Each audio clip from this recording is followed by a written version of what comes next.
All right, you guys ready for this shit? Yeah. Hopefully. Are they ready for us? The ever important question.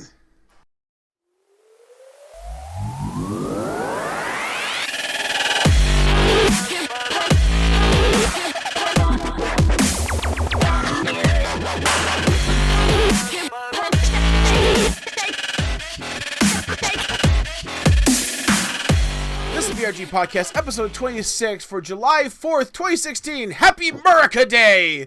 This episode is brought to you by... MURICA! Happy American Day. This episode is brought to you by wonderful Patreons over at patreon.com.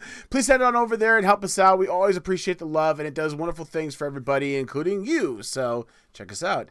Hey guys, welcome back. And it is a wonderful episode, and I am actually super excited about the episode because of a couple of things. First of all, we've got wonderful hosts on. You've seen Kirok before. Hello, everyone. And we got him to come back. I mean, I'm not sure if it's just a natural issue with Canadians or if he's just naturally dumb on his own to actually want to come back on this horrid podcast. But No. hey, I loved it. I had a blast last time. It is Canada Day. yeah, right. we're actually recording on Canada Day and then releasing on MURICA Day. So it's like an international show now. It's perfect. Also with us tonight, guys, you know her, you love her. Seshi's in the house with us once again. Hello. And we actually have a wonderful opportunity here because along with her, sitting right behind her, are the wonderful Moon twins.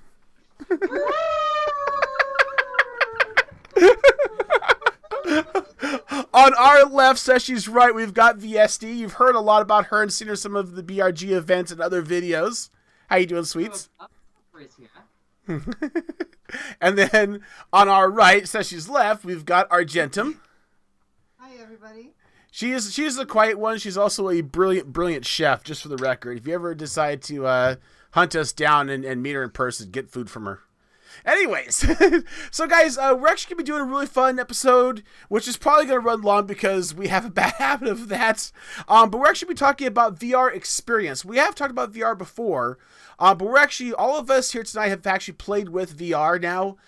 First-hand experiences. So we're actually going to talk about that. We're going to talk about our first experiences, feelings about it, what we've done, give our input on it, where it's going to go, and so on. But first, the news.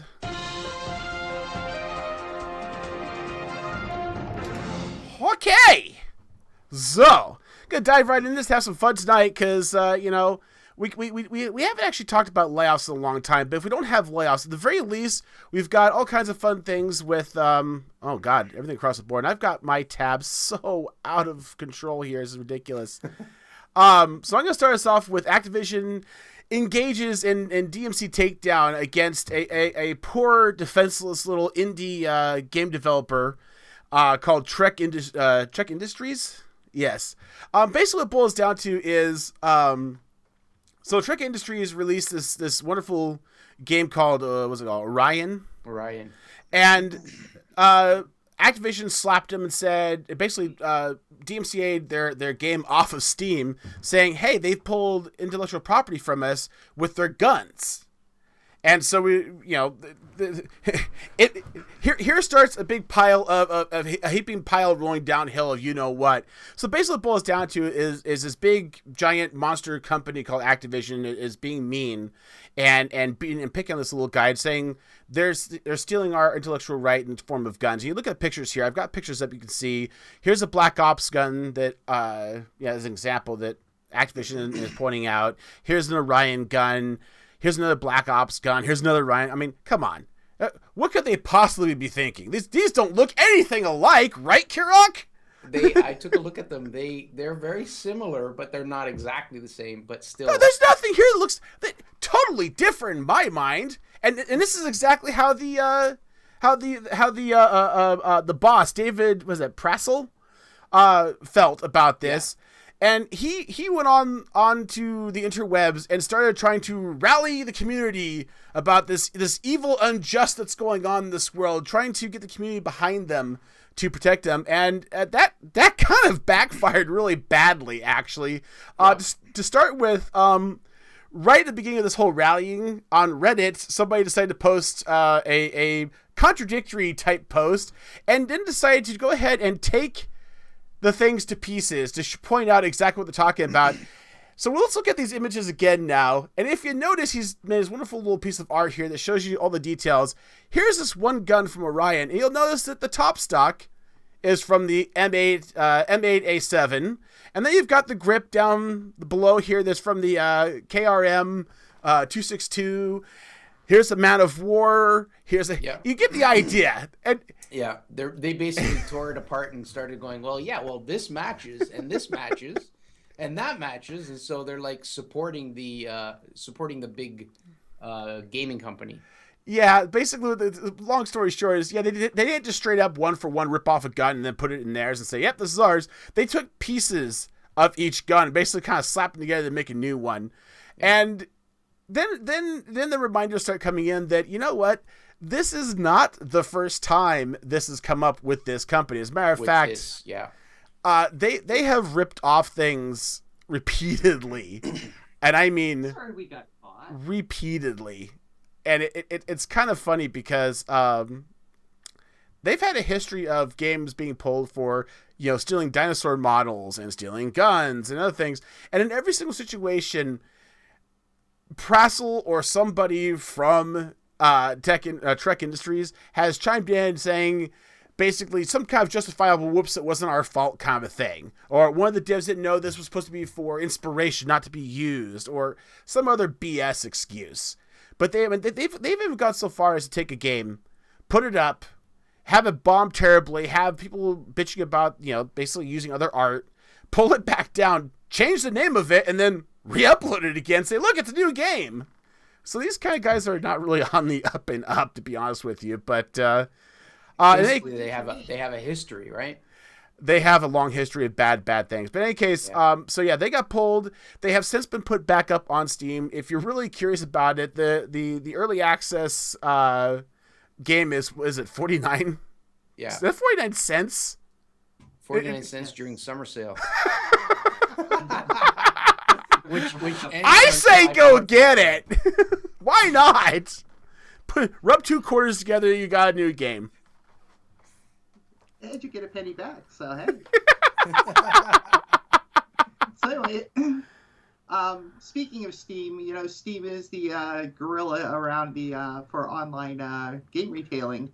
But there are others out there. Green Man Gaming carved out a $40 million niche.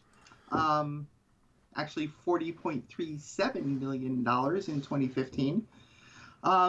Green Man is doing this by filling a niche that Steam doesn't, which includes rewards for community members, publishing partnerships, selling console games, and putting products not just in front of the community, but also in the hands of 2,000 affiliated streamers. So, while Steam, is huge, there are other gaming companies out there trying to fill in stuff that they're not doing. Yeah, this is kind of cool. I didn't even know that Green Man Gaming existed. I've heard of GOG before. I know of them. I haven't really explored them too much. I think it's really neat how they've kind of carved out their little corner of the woods and what they've done. And I've heard a little about them in the past. I haven't really paid attention to it, but it's really neat. I'm glad to see that there are options, definitely, right? Yeah, exactly. Yeah. And they even have like console. You can get games for consoles through them. Yeah. Which Steam doesn't do. Cool. Steam is strictly PC or Mac, right? It makes me wonder if they'll have games for the NX console. Good point. Good point. Speaking of the NX console, Nintendo once mentioned that they were looking into VR, and now there's a possibility, or they're starting to say that it may be something more in line with what they're going to release in the new, but it's rumored. There's no actual confirmation yet. It's a much more confirmed rumor. Before it was just rumor. Yeah. Now it's the actual article. What I got a laugh out of is the guy underneath the actual photo of he's got Mario sitting there. He says he tried to Photoshop an Oculus Rift onto his face but couldn't do it. I had a laugh at that. I mean, so Well, I just wanted to say they've used 3D in other products of theirs in the past. One was Virtual Boy, which was you knew that was going to come up. Well, I remember that thing in the stores, in the store shelves, like at EB, which I think is a Canadian version of GameStop, and trying it out, and I was like, wow, that's pretty cool. I never bought it. Yeah, all the poor kids No one wanted else it. did. All the rich kids No one went, else did. Yeah, and keep in mind too, they've had the 3DS out for a bit, so you're dealing with some sort of 3D. Now the 3DS was a Parallax 3D, right? That's correct. Yeah. Yeah, that's the Parallax 3D always is interesting to me because I had a phone that had Parallax 3D, and for those you don't understand what that is, Oh, really? it's no glasses, no special kit. You just look at your phone, and because of the way the screen is built, it's able to produce two images that each eye can pick up individually, which is how you create depth in a flat picture because your eyes see different things, and your brain understands depth of how far your eyes are looking to see something. I won't go into details because I'll get, lost in that detail. And Seshi will correct me constantly. But anyways, so Parallax 3D. It was a recent shareholders meeting where the more confirmed rumor came out, but apparently there's no actual transcript of the meeting as of yet. So nobody knows for sure. Well, apparently somebody in the meeting said, "Please don't say this outside this meeting," and somebody went and leaked it. Of course. NDA what? Mm-hmm. So it's pretty cool. Like, imagine Nintendo actually releasing something that is VR capable. It means they have to release some sort of console or handheld that's powerful enough. But What? imagine, We won't do it. well, imagine driving in it. Maybe driving a Ford. There you go. Well, the problem with Ford is, there's a dealership in Massachusetts that, a dealership in Massachusetts was recently nicked for using artwork from Campo Santo's game Firewatch without permission in one of their promotions. Oops again. Sorry, we got caught. Yeah, it was an ad for their. That's two stories now like that. Yeah, no, it really is. This was we the didn't realize it wasn't open free source stuff. Yeah. Well, they did this ad for their Freedom Sales event, and it used a picture of a fire tower with mountains in the background, and this was basically one of the promotional images from Firewatch. Which there is no mistaking it whatsoever. I mean, it is It blatantly is the art. Yeah. Yeah. Yeah. Now that they have since corrected the issue, and again to be clear, this was a Corrected. specific dealership, not Ford proper. Okay, yeah, it was a specific when most dealership. of the outlets were calling that dealership, they claimed they had no idea what they were talking about, which But hey, games are getting popular enough that their artwork's getting ripped off for commercials. Well, Yay! they're paying someone because they're separate. They're their own dealership, so they're paying someone to do the artwork. So they're trusting in that someone. I wonder who it was. Yeah, that is a good point. I mean, I'm not sure because when they were in the article, they talked about how there was a mistake. Somebody thought it was open artwork, but they didn't make anything clear. I'm not sure if maybe they have their own, intern or media guy. Some dealerships may be big They enough to do hired that. somebody. No, They hired must have somebody. hired somebody. Yeah, they must have hired somebody. They're not hiring them again. I'll tell you They that don't- much. they That was I'd a say one-time that's job. I don't think anyone's hiring them again. Whoopsie!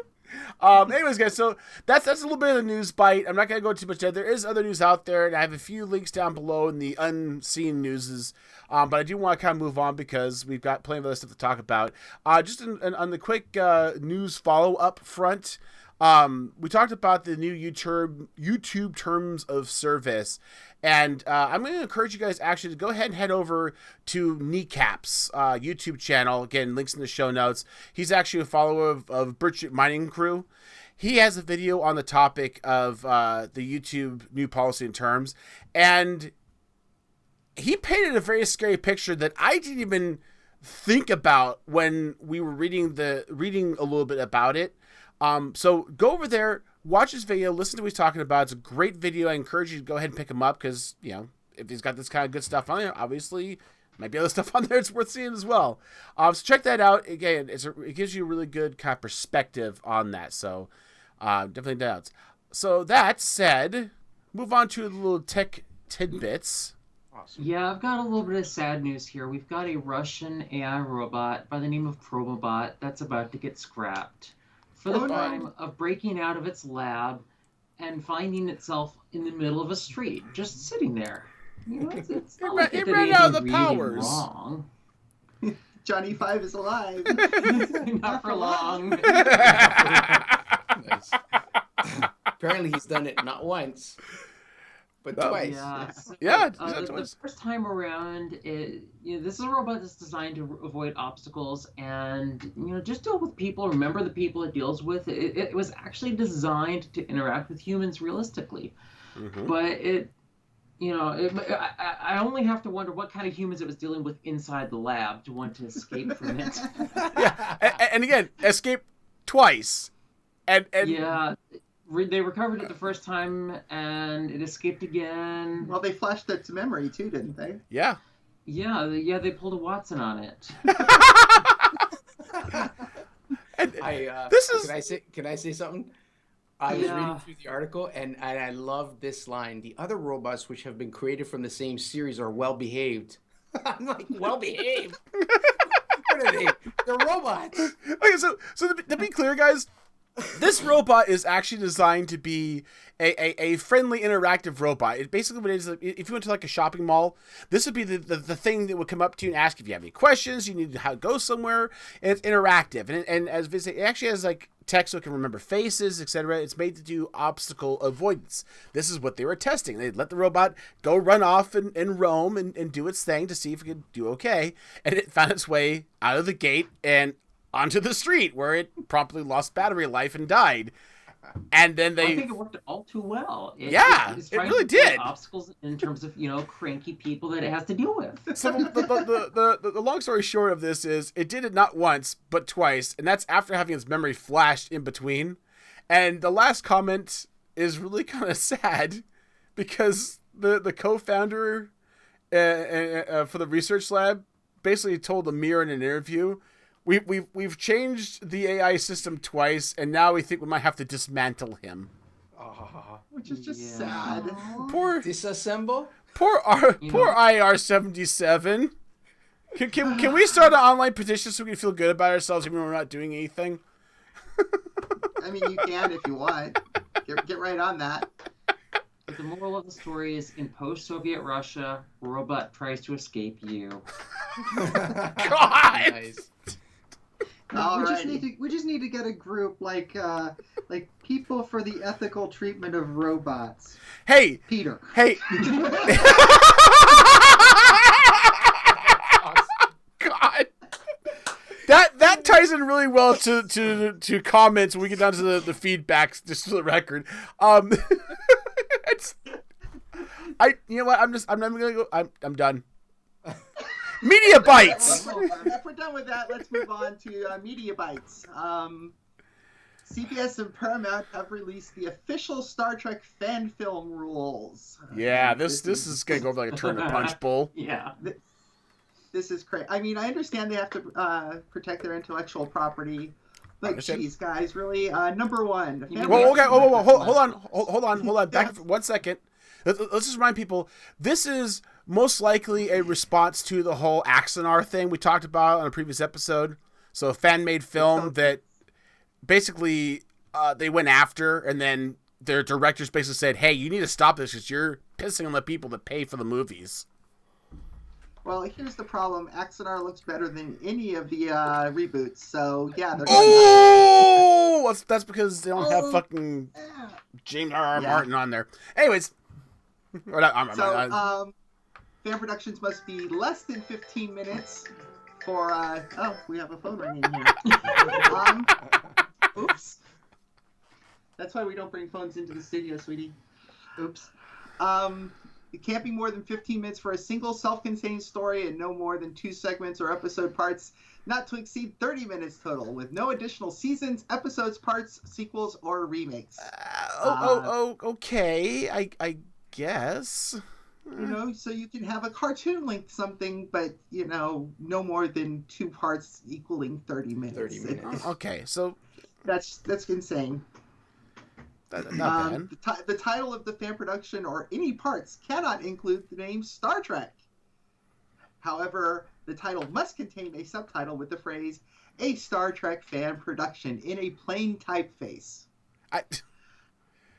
This is already getting a little retarded. Yeah, we're not done yet. The content of the fan production must be original, not reproductions, recreations, or clips from any Star Trek production.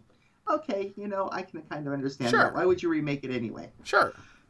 This what I mean, and there's like 15 things. We're just glossing over these. If the fan production uses commercially available Star Trek uniforms, accessories, toys, and props, these must be officially licensed merchandise and not bootleg or imitation items. Jesus Christ. Yeah, If you want to wear a you Star can have Trek... a cheaply made in China costume, as long as it's licensed. As long as Paramount gets their piece of it. Yeah. Mm-hmm. And they're basically saying you can't make it look as good as the real thing, but you can't have to use buy all anything the stuff that knockoff. makes it look... Yeah, exactly. It can't look good, but it's got to look good. The rules are very crippling, like for creativity. Oh, it's horrible. I mean, Yeah. some of the ones they have... Okay, number 5, Sesh. This kills me. I actually don't have number 5 in front of The me. fan What's number production 5? Number 5 must... is alive. The fan production must be real fan production, i.e. creators, actors, and all their participants must be amateurs, cannot be compensated for their services, and cannot be currently or previously employed on any Star Trek series, film production, DVDs, or member of CBS or Paramount picture licenses. So you can't have anybody stupid. cameo. And that's just, it's going after a lot of things there. The Further Voyages, I think is what it's called. They had a Chekhov, Walter Koenig on it. I think they got Nurse Treble at one point, didn't they? Yeah, several of the more bit players have showed up. They're also going after Axanar because they're actually using actors. And some pretty good actors Richard at that. Hatch. Yeah, Richard Yeah. Hatch is in it. Yeah, so... So I mean, this is so squarely around the we're gonna set rules up just so we can basically F you. Yeah, Basically. it's crazy. I don't think it'll hold up muster in court. Ooh. I would bet against that because they own the copyright. So, Yeah, and there's also a lot of other things in here that are bullet points. Of course, you guys can see all the details, but I mean, it's things like, hey, you can't raise more than you can't exceed $50,000 in funding for it. Distribution, you cannot do distribution on physical media such as DVD and Blu-ray. Well, yeah, who the hell cares on that regard, really and honestly? You can't sell it for physical media is profit. dead. Yeah, you can't sell it for profit.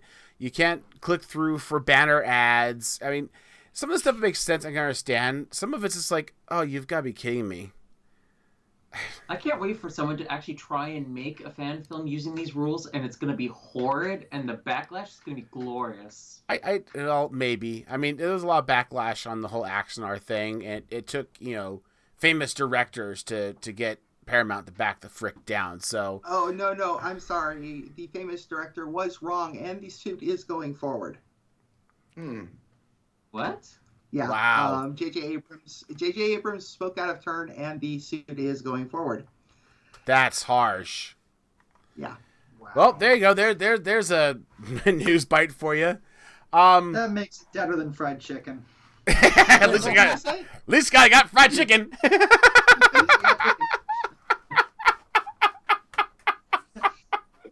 Leroy Jenkins. And now Leroy's got a box of chicken he can charge. Yeah.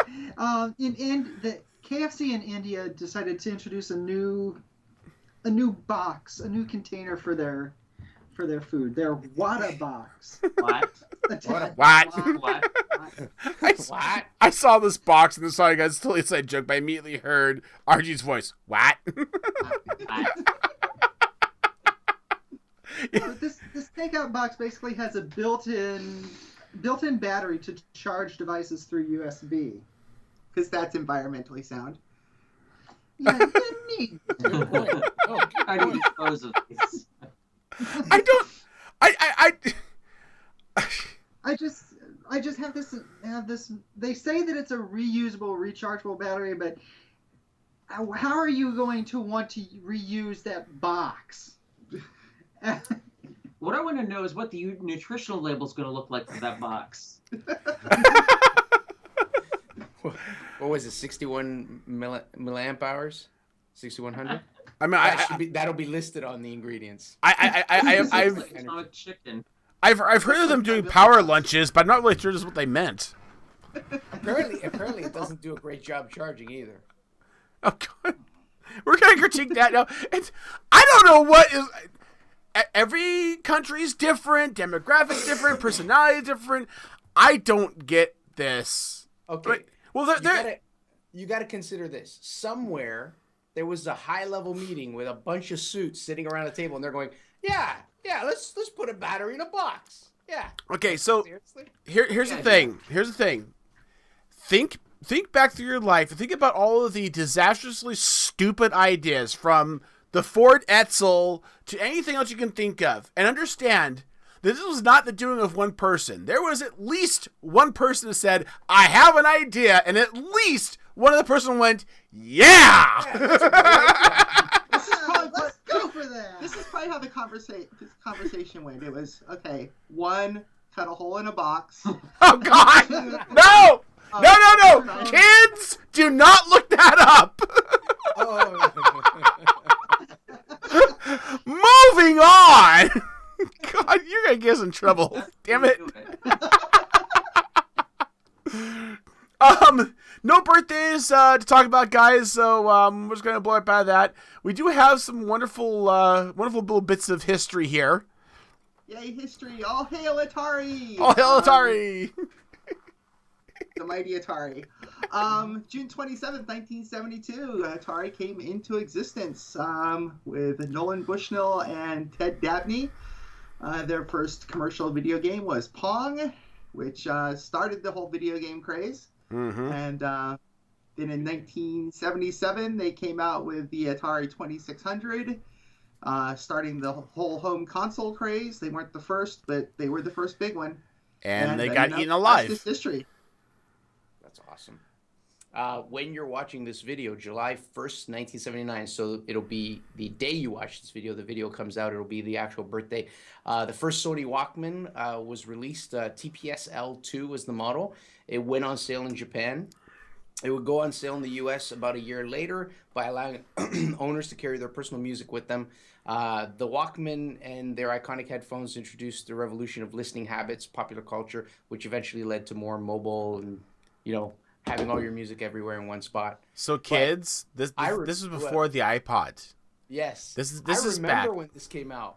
And we had and there was a friend of mine at school, in elementary school, who had one. I popped it on, and there was a cassette tape that goes in. Nobody knows what a cassette tape is. And I was blown away. The sound coming out of a little box about this big was just unbelievable. Yeah, It was amazing. It's really hard to wrap your head around, because we're talking about a mobile device that was a personal listening device that ran on batteries, and it had on the high side of maybe right. 12 to 18 songs you could play per cassette. So you couldn't just pick the song you wanted. You'd have to hit the button and fast forward to the song you want, play it. If you missed it, you'd have the kicker is you need to wear a belt, because A, it's not the lightest thing in the world, and B, you're gonna need to carry another pocket full of AA batteries to run this on. Because it sucked them. Those batteries were dying and the tape was playing.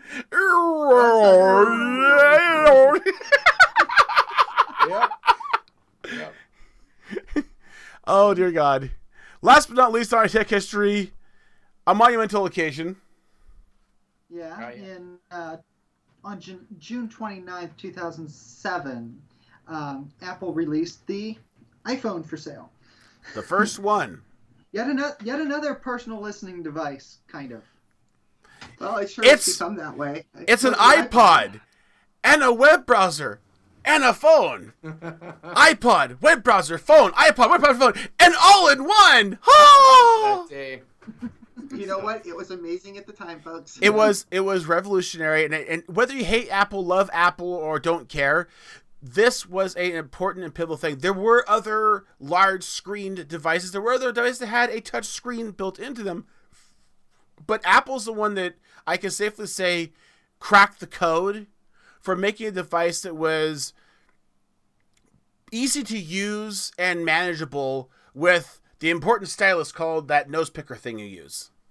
Oh, this one here. Yes. Yeah. It just worked. It just It has God. Yeah, I feel someone's gonna weasel that in there. Yeah.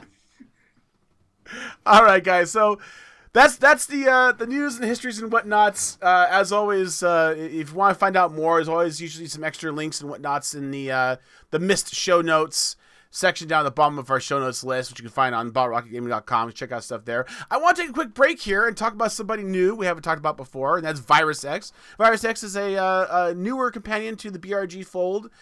He's actually got a lot of really cool videos. The best way I can describe this is if you've watched Lukezilla, Virus X has a similar personality and tone to him, so I definitely encourage you to head over there. He does a lot of different types of videos. Of course, Minecraft is a core because a lot of people do Minecraft, and quite frankly, it's a fun game. It's a lot of creativity comes out of it. He does a lot there. He also does things like The Forest, Stranded Deep, a lot of other fun games here, and you can see him all along here. He's a very avid person. He puts a lot of content out. So head on over there, check out Virus X, see what you think. Give him a sub, give him a comment, give him a like, give him all the usual love we expect from our wonderful people from BRG, and give him what for. Yeah. Seriously, he's a really fun guy. I've watched a couple of his videos and really enjoyed them. He is as stated, a rather unconventional guy from Germany. That right there should be a selling point. Awesome.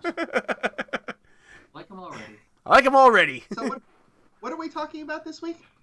What are we talking about this week? VR. What now? VR. Is that like, Was it VR? virtual VR? rabies? Yeah, we're talking about virtual reality. Oh, Would you that's rather what talk it about is. Actual reality, because I don't want to. So, Screw reality, man.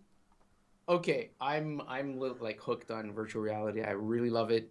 Tried it once, got sold on it that quick, and it's amazing. It's where things are heading, or at least what I think where I think things are heading.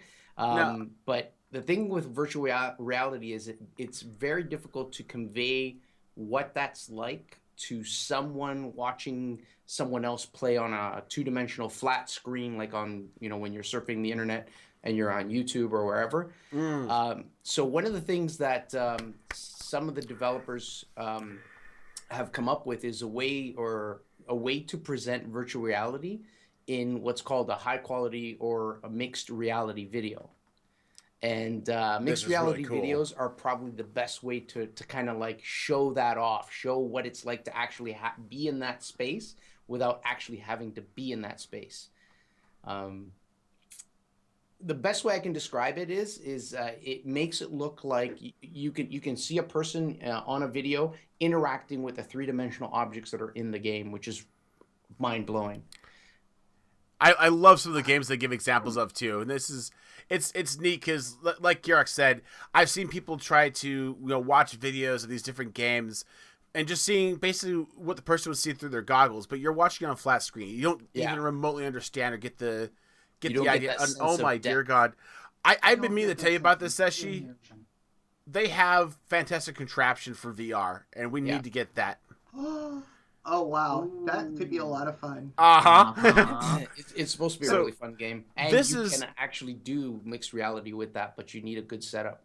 And this is neat too. This is basically a green screen, kind of like what's behind Kirok here, so that you can overlay the view with the person inside of it. So now you're seeing them actually grabbing pieces and moving them around, and showing them how they basically see the world.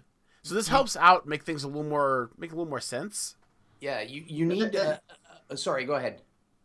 The thing is, they're doing this live. They're capturing the game and the movement at the same time. Yeah. It's not that any computer trickery. They're just composting the person and the game together and then blending it. Yeah. And to be clear, we'll talk about this more later. But this is how good the tracking is of these systems now that they can do this. So in order to do something like mixed reality, you need to have a green screen, yes, but because the objective is to place that person into the environment, you need basically almost like a whole room to be a green screen. So not just a section. Then you need, you could use the existing controller. There you are. Yeah. So you can use, you can use one of the controllers with the camera that you plan to film from, and then you need the game that supports mixed reality video capabilities. So it's actually better if you have a third controller, which you can't get unless you buy a second whole Vive. They don't have them for sale yet. And you literally tape one of these guys to one of the cameras, and that gives it the second viewpoint. And then you composite, just like Seshi was saying, what one camera picks up, what the other background is, and what the person is in the middle, and then you sandwich them together. Oh, okay. I was wondering about that. So essentially, it looks like you're in the game, but you're showing this off on a 2-dimensional screen, but you get that sense of immersion. And then what adds to it is if you move that camera around, you get a more 3-dimensional, or not 3-dimensional, a better perspective, that's the right word, of the whole thing. Gotcha. Really cool. Now, the other example we have here is they're doing a VR driving game where they've composited the player's hands into the game, so they're on this. You can see the steering wheel and the driver's hands on the steering wheel, and it's actually, before it starts, he takes a drink of his Coke, and the Coke shows up. It's really cool. It's really kind of interesting. I like the little kind of fade in they do right at the beginning of the video. Yeah, it's good stuff. And it really shows. I think it gives a really good idea what VR looks like without ever having done VR. Yeah. Oh yeah, that's fantastic. Saw the steering wheel and get started. That's really neat. So again, guys, this gives you kind of an idea, a feeling of how VR looks, and this is important because again, we're gonna be talking about our experiences, with VR and what we've all played it. And we want to kind of talk about it. And I'm going to put this note in the show notes so you can take it up later. There's also, this is actually an older article, but it's about making VR a little more physical, so to speak, where they actually have it so that you can actually feel yourself getting hit. And what they're doing, they've got solenoids so you feel a bump, as well as they have, where are those contacts? They were like electrical impulses. Yeah, it's like a TENS unit. Yeah, a TENS unit that causes your arm to contract. So when you feel the thump on your arm, it causes your arm to contract, for example. It makes it feel like something's actually being hit. And this is actually interesting because, again, this is an older article. It's actually from 2015. But there's already companies out there that are trying to refine bodysuits that have this ability. And again, it's not a suit that has like thumpers on it to hit you. It actually is a suit that has these TENS units that actually cause your muscles to contract. If you haven't played with those, by the way, go onto Amazon and buy it. Said they're creepy weird. It's a lot of it's interesting. It's interesting. Just turn it up to 11 your first time. Yeah. But anyway, so this basically what it boils down to, guys, is we have a lot of people now that have played with these systems, and we want to kind of give you guys our feel on it. So first things first, just so you guys understand where we're coming from, there are a couple of different systems out there. You've heard us talk about them all the time. There's a PlayStation that's coming out soon. There's the Oculus Rift that's out. There's the HTC Vive. There's also other things like Samsung's VR, Google VR, and there's other small systems out there that aren't released yet. Now, for this circle of people, it happens to work out that we're all Vive-centric. And this is, because Kirok bought the Vive, so he's playing with that. And House Nexus, which is the three ladies here, and good friends of me, which I live near, their roommate got the Vive and set it up. So I went over there and got to play with that. And I've also played with Google Cardboard, but that really is kind of apples versus crab apples, to be honest with you about this.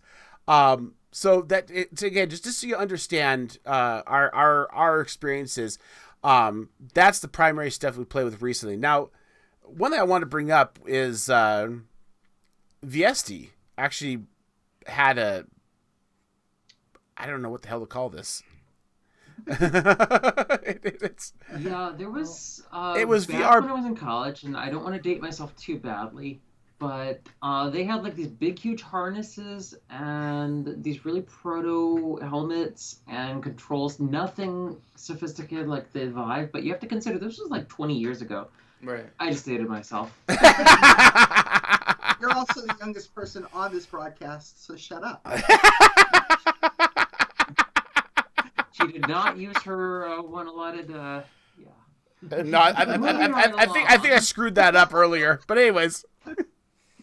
So there was this. I guess it was really popular back in the day. It's called Dactyl Nightmare, where basically you and your friend slash opponent slash frenemy, whatever, you're in this kind of like a chamber, and you're trying to shoot each other with pellets that move really slow, and consider this like maybe 10 frames a second or something like that. Ouch. And all the while, you've got this pterodactyl trying to come, and if you're turtling, if you're staying still, it'll come, it'll eat you, and you have really viscerally 8-bit explosion thing going on when you get eaten or when you hit your opponent. Sounds dreadful. And again, this is 20 years ago. So the concept, you guys can see the layout here.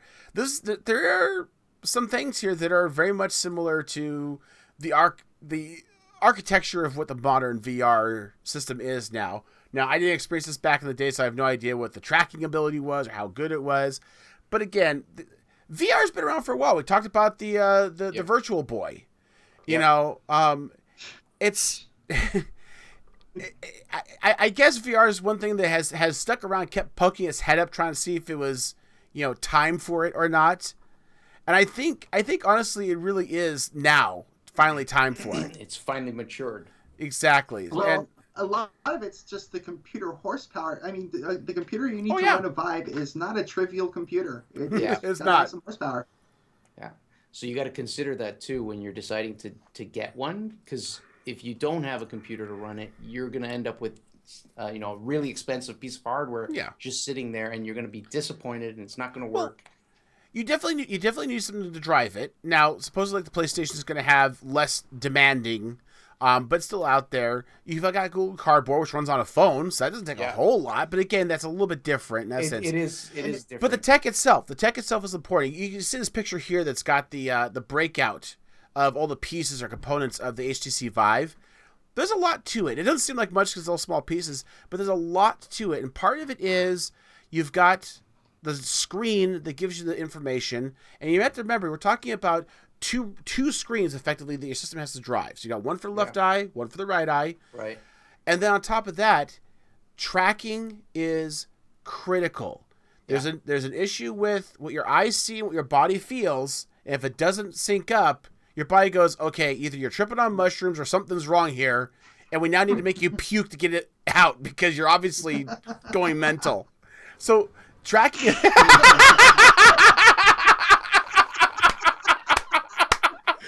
Nice. I'm ready for that. I came close to doing that the other day. I got really VR sick doing a driving sim. Yeah, so there's problems with that system. Now that said, let's talk about, and I want to focus very, very tightly here for a moment here. Not going into the games, not going to the game experiences, anything like that.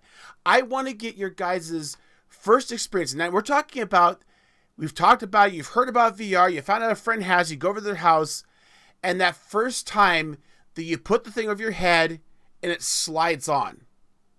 Kirok, what happened? How did you feel? I felt like I didn't realize until I took it off that I felt like I was somewhere else completely. You know what I'm saying? I mean, you feel like you're in that environment and so on, but it didn't hit until the headset came back off. Then it was like back in your small room. Like, what am I? Where am I? I really got accustomed to that virtual world very fast, and it felt amazing. I was actually very happy I didn't feel sick. I actually, every time I take the VR headset off, I have that feeling. Yeah. It's like, oh yeah, I'm in this room, huh? Yeah, it's like, aw. What about you, ladies? VSD, what was it for you? Was it what you expected? I mean, did people explain it to you enough that you were like, oh, okay, that's what I expected, or was it impressive? It was magic. It was, Yeah, I remember my first experience was 20 years ago, so I slept on that 5 headset, and I'm like, wow, it really has arrived. It's finally arrived. Like It's that the awe games, experience. they just it's still kind of like in its infancy in a lot of ways. People are figuring out what makes a good game and what doesn't. Mm-hmm. But the first generation of Vive games were so much fun. Like 2 guns in my hands, or I'm just screwing around. And we'll talk about some of the games later. But it just It's so much fun. impressive. RG, what about you? What was your wow moment? Well, my first experience, our housemate actually had us. Our housemate actually had us do the tutorial, the Vive tutorial. Mm-hmm. And it's sort of this. Since Vive goes through Steam, they've got the Aperture Science Lab, and it starts off looking like a sparse, everything white apartment. So you see television over here, couch over here, and then suddenly all of these things just Kind of fold away. just slide out of the way as testing chambers in the Portal universe tend to be. That was And- impressive. It really was. So from there, it was just kind of getting used to the thing, right? Right, and they teach you how to use the two controllers. Mm-hmm. Tells you how to use the touchpad, the triggers, the grips, and so forth. Mm-hmm. And then you notice you hold the 2 controllers, and you touch them together, and they touch in your sight where they touch for real. And there's a big thing, and this is I agree with you. This is a fun thing. I too, when I went over to their house to try this out for the first time, they put me into the training program, and I definitely recommend everybody do this to get a chance to play the HTC Vive. Do the training program, and first of all, it's a brilliantly simple quote unquote game or tutorial that teaches you how to use the system. So duh. But what RG first talked about is fun as hell, because you put this virtual environment on, and you're in a, like anybody else in this world, you're in a small-ish room in a house, and you put this on, and you're in a small-ish room in a house. You can see a kitchen in one end, you can see a room in the other, and I understand all of a sudden the floor opens up and the couch slides off into it, and the wall folds down, and you're turning around looking all around you, freaking out because the world is unfolding around you. And next thing you know, they've done this beautiful transition that you started out in a real world small room, put on a VR goggle, it was in a virtual small room, and next thing you know, you're in this huge, like almost like a silo-sized, huge open building. And you can play football in the damn thing, English or American. So they do this beautiful. And all of a sudden, you're there. Yeah, really, you are there. And then, for me personally, the real standout, like, amazing thing was I'm sitting there with everything on, and all of a sudden I hear Arju's voice. Okay, do you see the controllers? And I look over with my goggles on, and I see his 2 glowing controllers. And I say, yeah. She says, they are exactly where you think they are. Go pick them up. And sure as shooting, I walked over, reached out to where I thought they would be in the real world, and I felt them. And they moved. Yeah. They were sitting there, and all of a sudden, one kind of rolls sideways. I mean, it's like, whoa. So, and again, it's indescribable. Oh, it's amazing. And this is all about the technology. So, just so you guys know, when you look at the HTC Vive, the way the architecture is set up, you've got this headset that's got these little sensors all over it. You can see the picture here. This is a different version, but it gives you the idea. And the controllers themselves, too. You see the little dots all over them. These actually are the ability for them to see where they are in the real world, but they have a couple of sensors they have up on the wall. So sensors are up on the wall. This is how it knows where your head is. It has know where your controllers are. But it also knows where the room is. Yeah. And this is the other amazing thing. You start walking to the edge of the room, and you'll see a little grid come up saying, hey, dumbass, I don't care what you see. Chaperone. That's what it's called. It's called chaperone. So basically, it tells you where the edge is so you don't run into a wall. Now, what it doesn't protect you from is the fan above your head, just for the record. I was the tutorial teach you how to play the balloons, and I inflate a balloon, I'm bouncing it like this, And it started going up, and I reached up to hit it, and all of a sudden I hear this, conk! House, room fan spinning above my head. Twice. I've mine on the ceiling. Because you complete. I mean, I've done it. I know the fan is there, and I've done it because Yep. you just lose. Any You lose sense yourself. of You look. room. Yeah, you look up, and you've got, God, what, 100 feet above you before the roof? And you forget. I mean, I was playing with the balloon, batting it back and forth between the controllers, and then the balloon kind of went in towards me, and I tried to put my elbow up to block it. Duh, it's gonna go right. No, that doesn't work. It doesn't work. You have hands. You're a disembodied pair of hands. That's all it is. Yeah, So- the chaperone system is key, especially if you're using what they call room scale. So you're playing within a certain area that you designate your play area, because it'll keep you from walking or bumping into things such as walls, desks, tables, things like that. Exactly. Yeah. So that gives you guys an idea of how it feels. Like literally, once you get in there, you very quickly forget you have what is effectively a toaster humping your face. That's awesome. and you move right on to believing you're there. Yep. Some of the games, Even with the graphics are not that impressive, and it doesn't matter. they're not. Yeah, I mean they're getting there. They're starting to come up to it. But a lot of things we're going to talk about for the stuff we've already experienced are very simple games, or basically what we call demo type games. Mostly because people are just trying to get something out there for you to experience it, and that's exactly what they've done. And I mean, we're talking going from this old style kind of environment to something modern, where VR actually is found. I think it's time, to be honest with you. Yeah. So to give you guys an idea, again, this is the image real quick of kind of the room last. You have a small room. You've got these sensors up in the wall here, and then they can see where it's sitting at. But anyways, so that gives you kind of the feel of it. It is literally so immersive so quickly that even when you know there's a fan above your head that's going to kill you, you'll still reach up there and grab it. Don't forget. How big is your room, Kirok, that you've got your When I set mine up, it tells you at the end, once you've traced around the room, I have 4 meters by 2.2 meters, something like that. Oh, so yours is a little bit bigger than ours, I think. We're about 3 by 3 meters, I think, somewhere in that Okay. neighborhood. Yeah, we're considering Metric's putting hard. it in a garage so that we can can have a have a much garage. larger room. Yes, yes. More room. One of the other things that I think was worth mentioning is different games will play different. Meaning, when the developer releases a game, that game may have room scale, which is when you trace the area around your room and that you play in that area. Some games are only seated, and some games are standing, or some games are all three. I just experimented with standing, and it doesn't put chaperone up anymore because it assumes you're not going to walk around. Oh, interesting. okay. Huh. Yeah, so Haven't all tried it that. does is it puts like a circle around where you're standing, and that's your area within to play.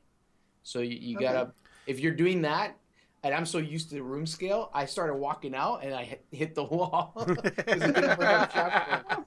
Yeah. So speaking of games, let's talk about the games that we've experienced. The first one we're going to talk about is called Blue, or The Blue.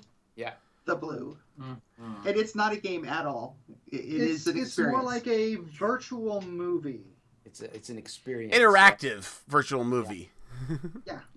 That is the game, or that basically sold me on buying it. Really? Yes. Yeah. So this is the one I right can here. understand that. Yeah. Okay. So I'll- basically, Yeah. do you want me to say why or how? Or Mhm.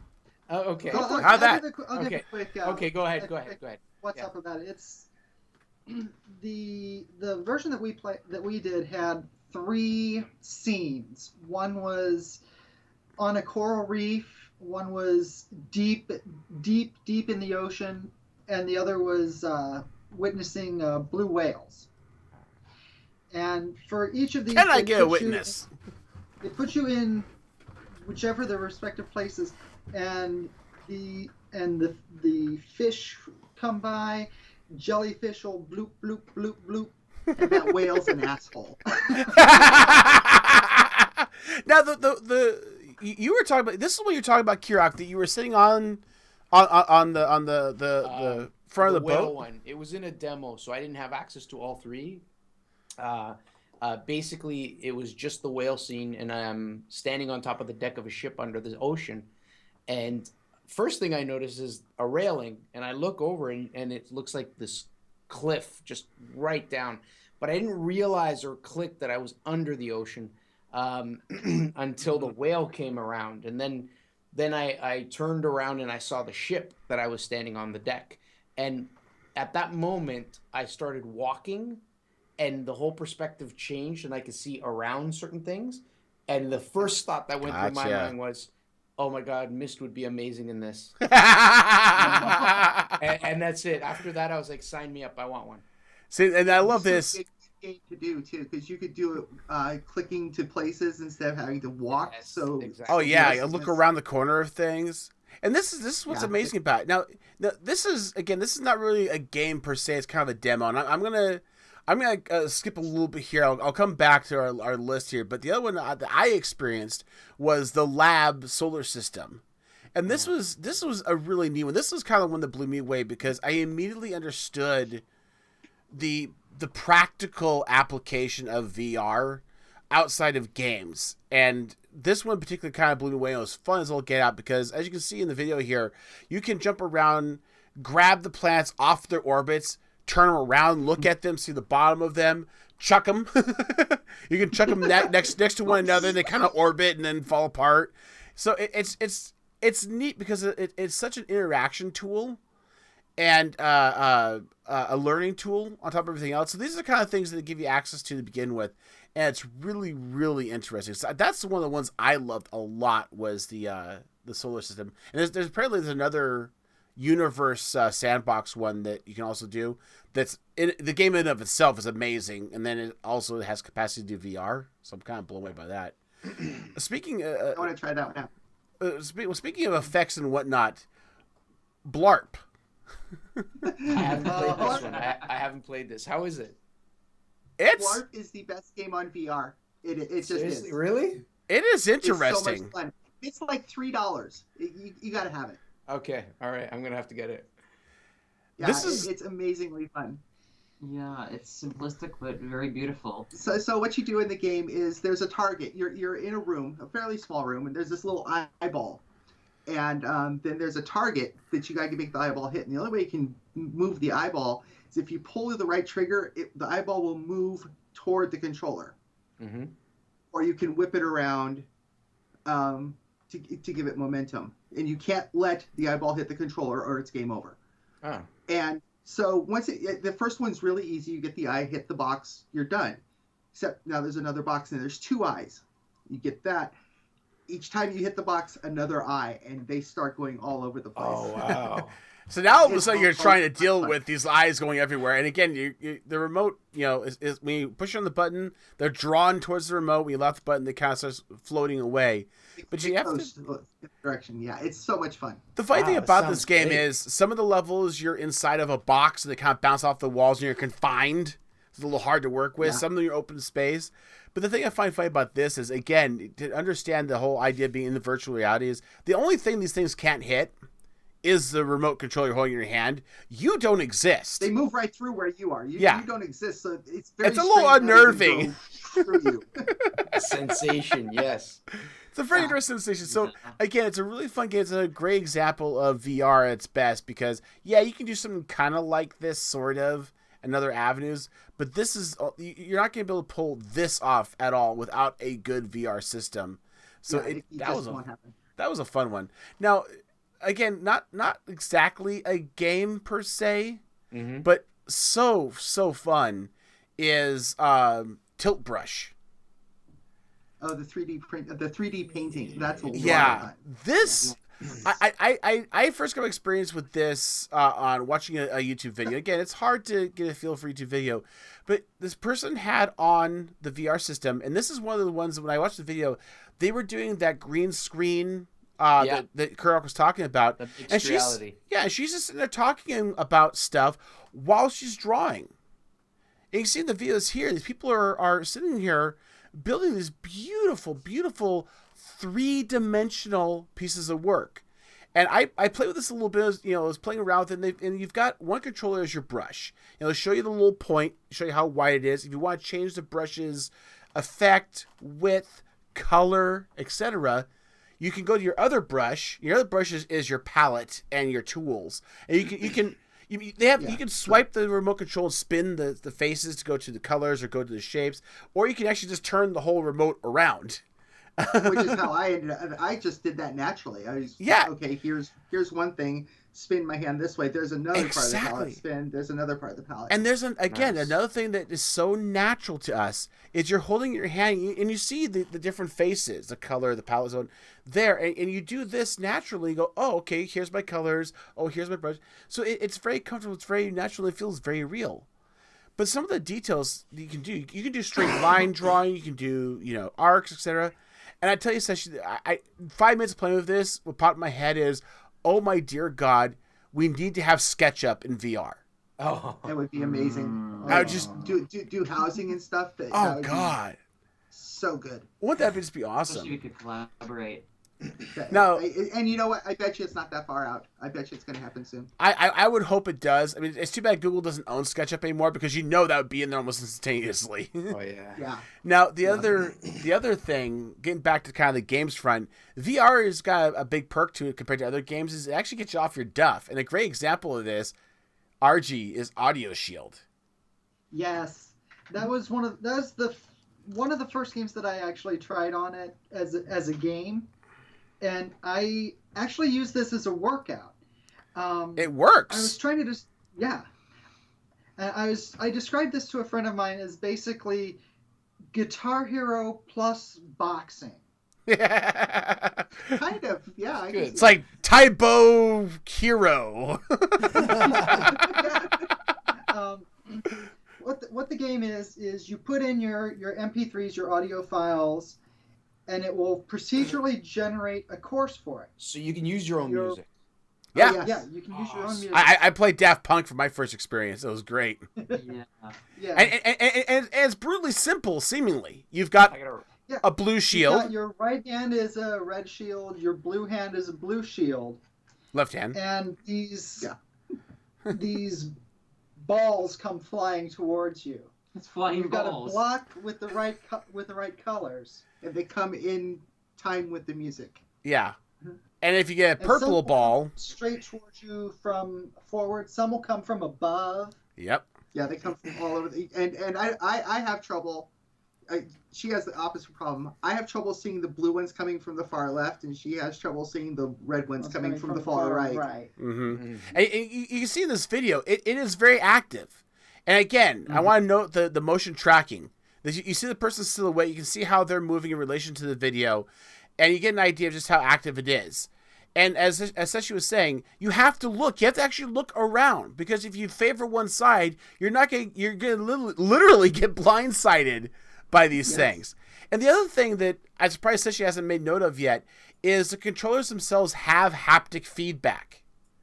So when these things. When these things hit you... So when you're blocking, you'll feel that... You'll feel it hitting. Oh, that's awesome.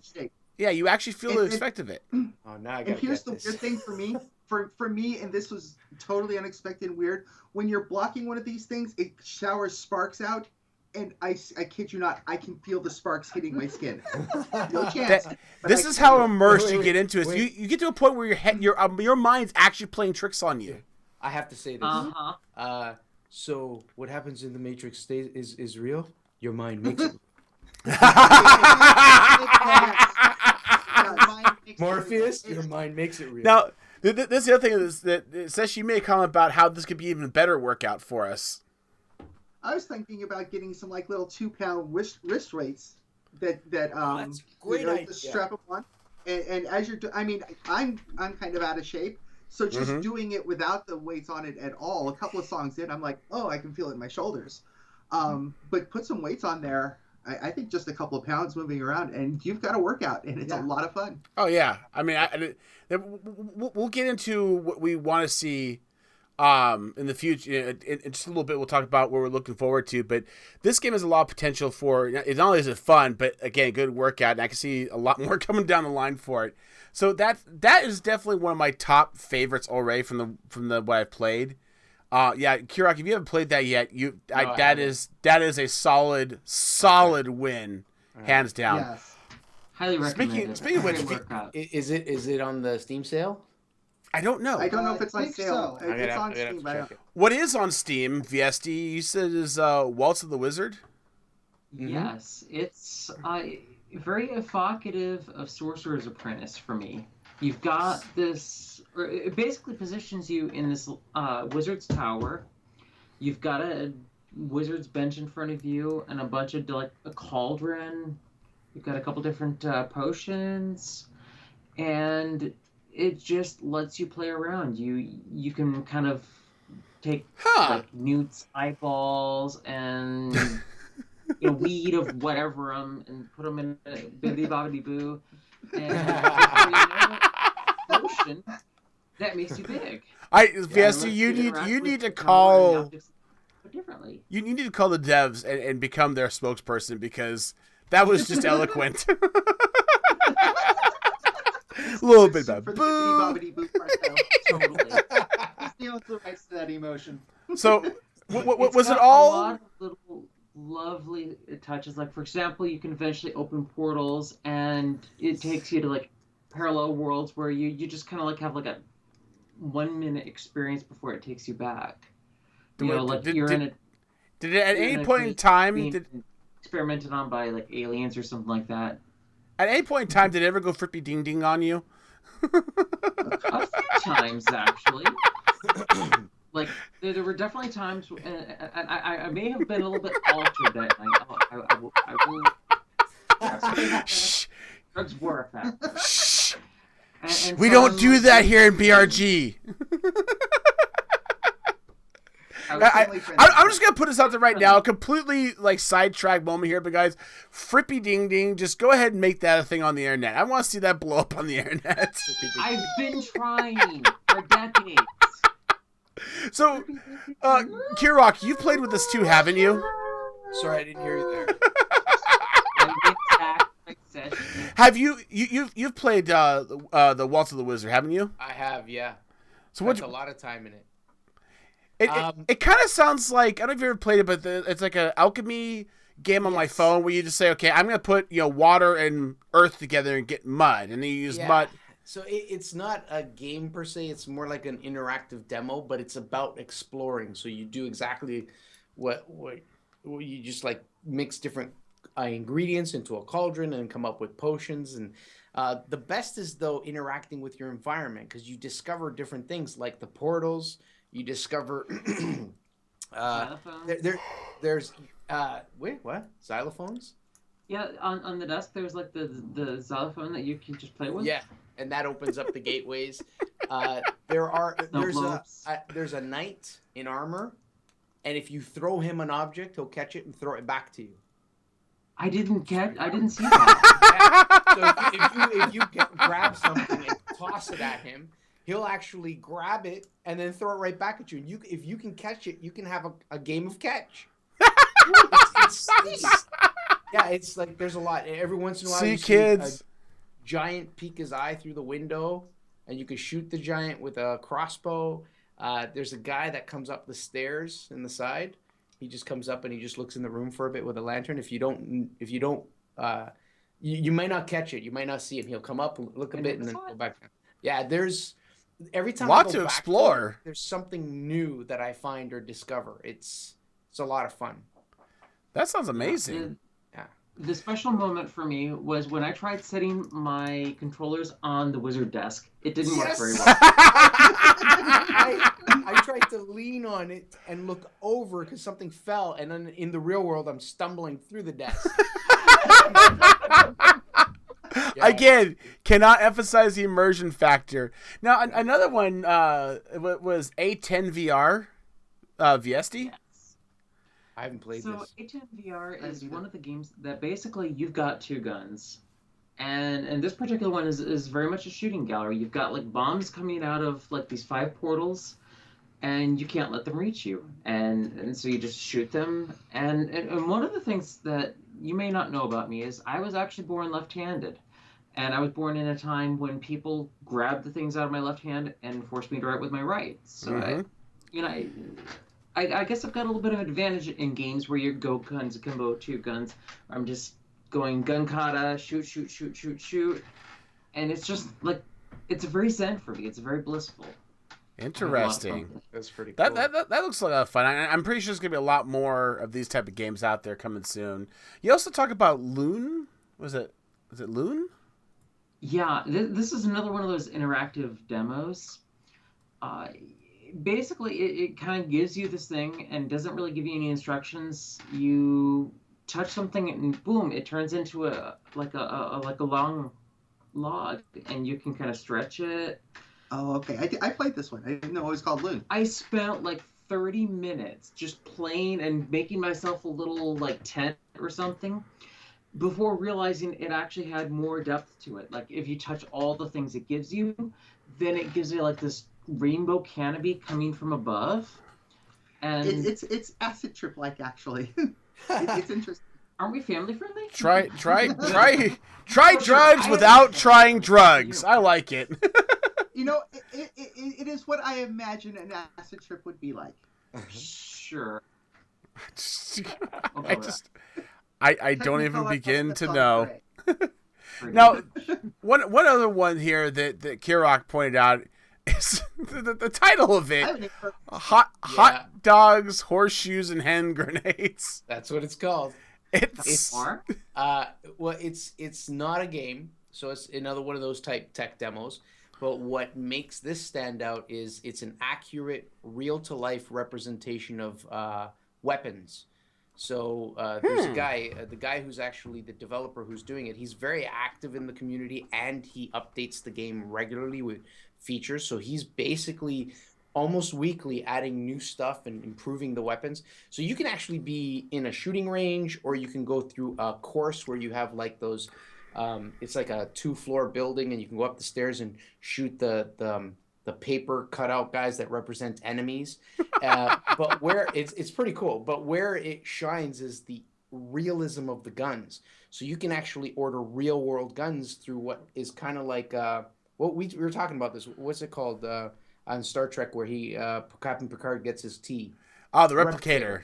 Yeah, the replicator, yeah. So you basically go up to this console and you type in what gun you want, and the MP5 or the M4 or the shotgun shows up just like out of thin air, and it comes with the ammunition as well as the clip to fill. So you literally have to grab magazine. The magazine. I don't want to see comments in the replies to the video. Yes, it's a magazine. It's a magazine. God. Magazine. He's Canadian. They don't understand these things. Well, and you take each bullet and put it into the magazine till the magazine's full. You slide it into the gun. You cock the gun. You can actually set it to safety or single shot or burst shot or fully auto, depending on the weapon. And you can use it in different scenarios. He even went so far as to make it so that you can take additional magazines and put them on quick belt access. So on your body, even though you don't see your body in VR, you can put the magazine down, and that magazine stays there. And you can fill up 6, 3 on each side. Plus, you can carry the guns, or so 2 handguns. Holy crap! And then the weapon, and I just learned this by watching one of his videos. He's got slots even behind here, so you can load up, and then you can go through a course and try and take out the enemies. Or there's another one he's got called the Gymnasium, which is probably my favorite, where your objective is to shoot all the blue cubes that are floating in the air. But so you have different like environments you can go into. Yes, you can. You can. Does he have? No. Too soon. Too soon. Come on. But I'm sorry. Where it shines is just the realism of the actual firearm. Mm-hmm. Like even scopes that you can attach to the weapons act and behave as close to reality as possible. They're not perfect, he said, and he's always working on them, but they are like it's so good. It's so good. You feel like you're. Check this out. It looks really fun. I'm watching the video of it while you're talking. It looks very interesting. It's not free, and I don't think it's on the sale, this summer sale now. But I saw it and I was like, I gotta try this. So I just bought it. And again, this is emphasis on the aspect of the tracking, and this is where some systems tend to fall short. The Oculus Rift doesn't have the controllers yet; they're coming out soon. But this is where HTC Vive, I think, has gotten a real kind of gain or head leap on this, is because they have those controllers, and again, the tracking on them is so accurate. Yeah. It's mind-boggling. It really, really is. Now, since we're talking about the different types of systems, I want to talk about this real quick. There's the HTC Vive, which seems to be kind of, just in general, seems to be the kind of most popular one out there. The Oculus Rift is out, but again, the experience is a little bit different. First of all, like I said, it doesn't have controllers yet. But it seems to be more geared towards a sit-down experience. Yeah. Compared to HTC being more of a stand-up experience. And the technologies behind them, I'm not going to go into because I didn't have enough time to really read into them. But the way they track is a little bit different. The way they work is a little bit different. Oculus uses a camera. Yeah, so there's a little bit of difference to them. And then those are the ones that are out. Again, the PlayStation is also going to be coming out. We'll be getting that when it comes out. Yeah, so this will definitely be interesting. One thing to be said about the Oculus Rift, it's a lot less taxing to hold a gamepad than it is to be, holding your arms out trying to shoot. And it sounds less interesting to me, so. Yeah, well, you're there not is really that. getting the full VR experience either. So yeah, the thing about the PlayStation 2 is that this is going to be, it's a slightly lower resolution system. It's going to run specifically on the PlayStation platform. I'll be interested to see what it is. My hope is that it'll be a decent system. That will be kind of a if you will, a gateway system to other VR. Gateway. Yeah. But there are other systems out there. Now, we've talked about Google VR or Samsung VR, which are using your phone, and literally it's a little box that you put your phone into. It's literally a cardboard box you put your phone into, you put up to your face. Woo! But then there's also variants of that, one of which is the, I don't know if you guys remember, well, back in my day when I was a kid, we had a little viewer that you put a little rotary thing into, and you'd flip it around, these different things. It's called a ViewMaster. They have a ViewMaster version that's for your phone to go into. You see she's holding it right there. So they have this kind of system. So these are kind of some alternative VR type things. I've played with the Google VR a little bit. It's neat. Honestly, the best application I've seen it used for so far is I'll be watching YouTube videos and a commercial will come up that's a VR commercial. I'll be sitting there phone in my lap watching. The commercial comes up. And it's like, listen, Alex, I hear the sounds of a car. I'm looking at the bottom of the steering wheel and the seat. Like, what the hell? And then I happen to move my phone, and all of a sudden I realize the whole image moves with it. It's like, what the? And all of a sudden I look down, look out the window, and I see the road going by me. It's like, oh, okay. So there's some definitely applications there on that side. That's not even getting into AR. Have you ever heard about AR? AR is augmented reality. Augmented reality. Thank you. Yeah. So you literally have an alternative to VR, which instead of VR completely taking up all of your visual space, you actually have the ability to see the real world, and then images are placed over that. So you'll, instead of seeing a virtual made up world with everything in it, you'll actually have you'll see your couch, you'll see your chair, and you'll see a little monster staying on top of the coffee table, and you gotta walk over there and say hi to him or blow him up or whatever. So there's that aspects of it. Microsoft's working on that. I actually got a brief time to play the Pokemon Go beta. That's right. And I have some stories about sitting down at an Ethiopian restaurant and trying to catch, I forget which Pokemon it was, but there was Eevee. a Pokemon. Yeah, it was Eevee. It was on our table. And I'm just like trying to catch it. That's pretty cool. It was so much fun. So that It's gives you an idea. difficult living with these two sometimes. But nonetheless, again, there's a lot of different systems out there, and this is critical because VR isn't perfect. again, we've seen there's a history of VR. We saw the Virtual Boy, we saw the interesting thing that VST has tried back in the day.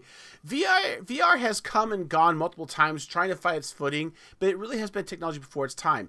Even now, even with the newest VR, there's still some shortcomings to it. And that's the next thing I want to talk about here is where are the downsides to VR. So Sashi, start off with, I know you've had your first experience with VR sickness. Yeah, so there's a truck driving sim, and I don't remember which one that we got up and running. It's not made for VR, but they patched in VR on it. And so I'm sitting down. I've got the driving steering wheel from my PlayStation plugged in. It actually worked. And so I'm driving this truck. And Jenny, our housemate, did something on the computer, and it froze the VR. And when I looked around, instead of scanning around, the image just stayed steady as I looked around, which was disorienting to begin with. I can imagine. So that's fine. We get going. I pull out on the street, come up to a stop sign, and the truck stopped pretty hard, and my stomach just turned because there was no sensation of stopping. Yeah. I was just like, whoa, okay. So I go on and I'm driving, and I get on this coastal road driving this truck, and seriously, I was in the VR for maybe 4 or 5 minutes, and I just pulled it off. I could not keep it on anymore, and I almost threw up, and I was sick for 20 minutes. And this is no joke, guys. This is a problem. If you haven't ever dealt with this before, I mean, if you've ever gotten car sick or plane sick, whatever, the problem is that your body doesn't understand the concept that when your eyes are seeing something different from what your inner ear is experiencing. Your inner ear is this very elaborate little system that lets you know your orientation and movement. So it tells you, hey, I'm falling. Even if your eyes are closed, you know you're falling. Well, how? So there's that aspect, and it contradicts what your eyes see. In Seshi's case, she's moving, but her inner ear is going, no, you're not. No, you're not. Yeah. And it can make you sick. Very bad. So that's one issue. With all things in the mid-'90s, playing Wolfenstein 3D and Doom, the very early 3D games. Mm-hmm. And I had that problem where after playing for like 20 minutes or so, I would try to turn, but my inner ear would not see me turning, and that would just give me the motion sickness. Mm-hmm. And this is what happens with real worlds too. When you're in a car, like in a bus, especially you're in the back of a bus, your inner ear is feeling the movement, and your eyes are seeing the vehicle you're in, which looks stationary in relation to you. And that's, again, it's a reverse concept, but same outcome. Yeah. So there's a lot of that. I can't read when I'm in a car or anything like that because that triggers my motion sickness. Yeah, so that's one issue. I'm not susceptible to motion sickness. This is the first time I've ever really had motion sickness. Yeah, this catches people. This catches people that are very much, very iron-stomached when it comes to it. So there's that problem. Now, there are some things that can help. First of all is good tracking. We've talked about I've emphasized this a lot. But good tracking is imperative because when you turn your head quickly, it needs to respond in kind. So that helps a lot. So having a good response, and this helps with frame rate. Frame rate's a big deal. When you get down into sub 60 frame realm, feel sick. It'll make you sick because you're getting a little bit of if you ever see like certain screens old monitors flashing, it's because of what they call hertz, the rate at which thing. 60 is a minimum. Most people don't see 60 hertz and higher. I do, and it drives me nuts. Do. Wow. Yeah. Monitors running at 60 hertz kills me, especially when it's just off center. So like if I'm looking straight at one monitor, the one right next to it, I'll see flashing. Drives me bananas. So the higher frame rate you get, if you can get to at least 90, seems to be the magic minimum for high motion. What they try to shoot for, yeah. Yeah, if you get up to 120, even better. So that helps. So higher resolution, better movement. These are things that hopefully help out a lot. Now, getting away from that. That's one of the other things with that frame rate is really important in VR. So if your computer, the specs aren't high, or something's causing it to bog, that's going to give you VR sickness. Yeah, so it's not just having a shitty experience. Oh my god, now my game's choppy because I have a crappy card. Now it's you're chucking because your game has a bad card. Where's that bucket, girl? Have bucket at hand. So that's one shortcoming. Now the other one is I would say that probably the next biggest thing is was it well, I'm gonna say the cabling.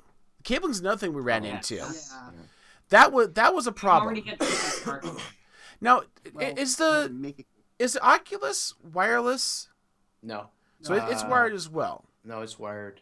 Okay. And I know the HTC Vive is wired. And this becomes a real big problem here because you've got a system on that literally has a fat load of cables hanging off your head. Yeah. And It's like 3 thick ones Something coming on a off the Predator back. or something. yeah, I mean, it can be problematic. I mean, so much so that actually House Nexus had their Vive fail on them when I came over to play. Oh, really? Yeah, their HDMI cable failed, Oh, wow. and they don't have. They don't have replacements. You are the They don't have second one I've replacements heard yet. this from. You're the second one I've heard this from. And the other person that had the same thing fail, they went out and they bought a 15-foot HDMI, high quality HDMI cable, and tie strapped it all along to continue to use it. And that's what That's what we had. That's what we Oh, had. really? Yeah. We Okay, also, wow. yeah, we had to cut the shielding off, not shielding off the plug, but the plastic at the end. We had to trim it down so it actually plug in and clear everything. Yeah, Right, the right. plug is very small, so that's kind of a problem. And so just so you guys understand, I apologize. The plug, you can see the plugs here going to the top of the HTC Vive. They run over the top of your head, then down your back, and you get to step on them. That's not exactly convenient. The problem is just the weight of these cables tugging can cause damage to the connections inside the cable's head or in the connector, God forbid. And so their cable failed, and we had to find a replacement cable. Now, little pro tip for you guys, just so you know, if you need to replace that cable, as Seshi pointed out, first of all, the plug for it is very small, not the actual physical plug, but the sheathing area. So we actually had to shave the head down. The other thing is, make sure you have an HDMI 2.0 cable. Yep. 1.4, 1.0 will not cut it. It will not work. So make sure you have a HDMI 2.0 spec cable because that's what can carry the data. So that's an issue that's come up with HTC. And again, you get so immersed, you deal with it, and it's fine. But I only spent maybe 30 minutes playing. You go much beyond that, and you're constantly stepping on or stepping over or getting tangled up in that cable because again, you're moving around. The HTC is meant to be a mover. That's gonna drive you nuts. Yeah. The other Especially thing, games where like I'm shooting 360. I spin around, and before I know it, I'm tripping over my own cables. yeah. The other thing is switching the headset between players. Yeah. You get so it's got foam Sweaty. where it sits on your face. It gets sweaty. You take it off and hand to somebody else, and it's so gross. squish. So It's nasty. that's the other I thing. fast forward past the details, but yeah. Yeah, so not fun. because you have this thing locked onto your face to block out the light around you, of course, and to focus your vision on what's on the screen, it's sealed. And because it's sealed, it gets hot. So you get this little hot bake. Again, when I say it's like a toaster pumping your face, I mean with it plugged in and turned on. It's not terribly pleasant. You know what? You the first time you play, you get so lost in the world, you don't realize it. But when you take it off, it's like, oh my dear God! You literally take it off, you get this little gush of water come pouring down your front. Yeah. It's not terribly nice. The other thing that Archie had mentioned earlier is computer specs. Is you have to have a good computer. In terms of video cards, minimum spec for NVIDIA is going to be like a 970 plus, and that's really towing the line. You know, the more you can put in there, the better you are. Yeah. Our computer barely runs the thing. We're looking to upgrade. Yeah, I mean, anything less, it's going to be, again, not just a poor experience. It can be a potentially sickening experience. You will be disgusted by the experience. So there's that aspect.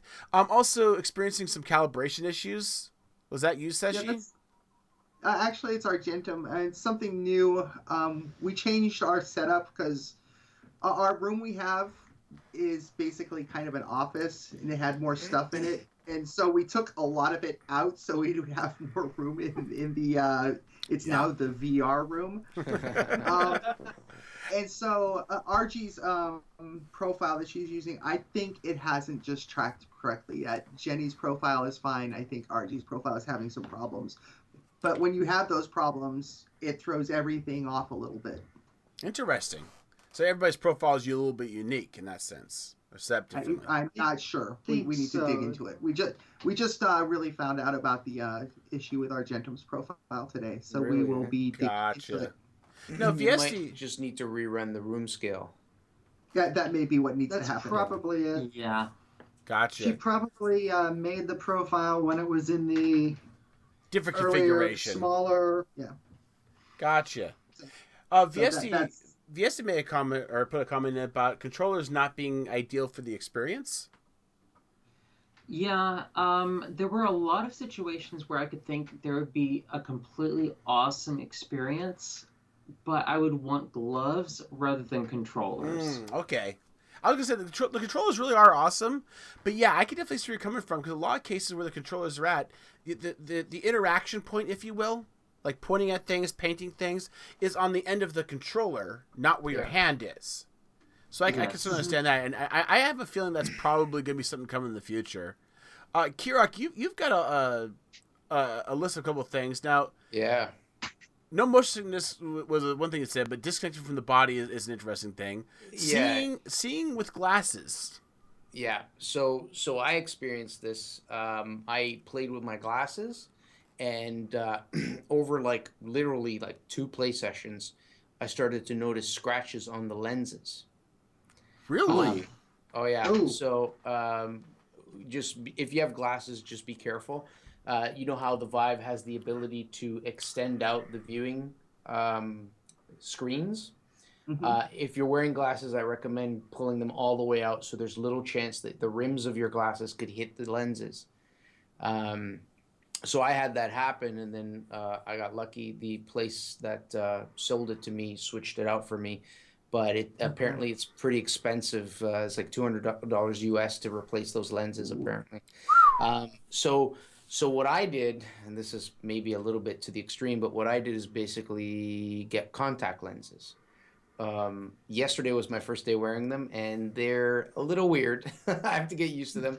My eyes been bugging me, so today I didn't wear them at all. But a little weird. Wait, I watched my wife put those in. yeah, You're stabbing yourself in the eye. yeah, and I'm not a fan of the idea, but for VR, I'll do You it. get used to it. You got You get used contacts to it. strictly for VR. Yes, I changed the You are lights. hardcore, my friend. I changed the light fixtures in the kitchen from glass to plastic because I knew I was going to hit them, and I have already. And this is you guys, if you haven't figured it out now, we're talking about people who have altered a room in their house and gotten contact just so they can keep doing this. Yeah, That should make you understand just how much is now. Again, some of the things you pointed out was after playing for a few hours, 3 to 4 hours, what you say, the straps start to hurt. Yeah. Yeah, I find that because I like to keep it on tight. Oh, that's on my face. The toaster right up.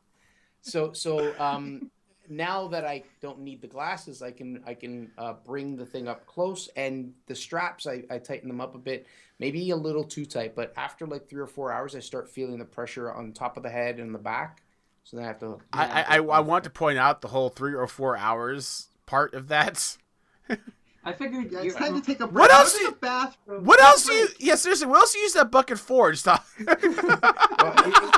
Once you're in there, it's like it's an amazing experience. So you just don't want to. if you go to Amazon, look up catheters, just so you guys know. Oh, no, I'll take a break. I'll take a break. Depends are easier than a catheter. So, but yeah, like I said, there are definitely shortcomings to the systems, and again, some systems are going to have advantages over others. Oculus, being a primarily sit-down experience, is ideal for smaller spaces because you'll sit down in your living room, not to really alter anything. The Vive really is meant to be a mover shaker kind of a thing. Again, House Nexus has cleared an office room to be a space to work inside of. It's not big enough, in my opinion, because again, the ceiling fan right above my head has been clocked a few times. But we've talked about moving it into the garage, 2-car garage worth of space, and even talked about making a custom harness, above head harness to guide the cables to you.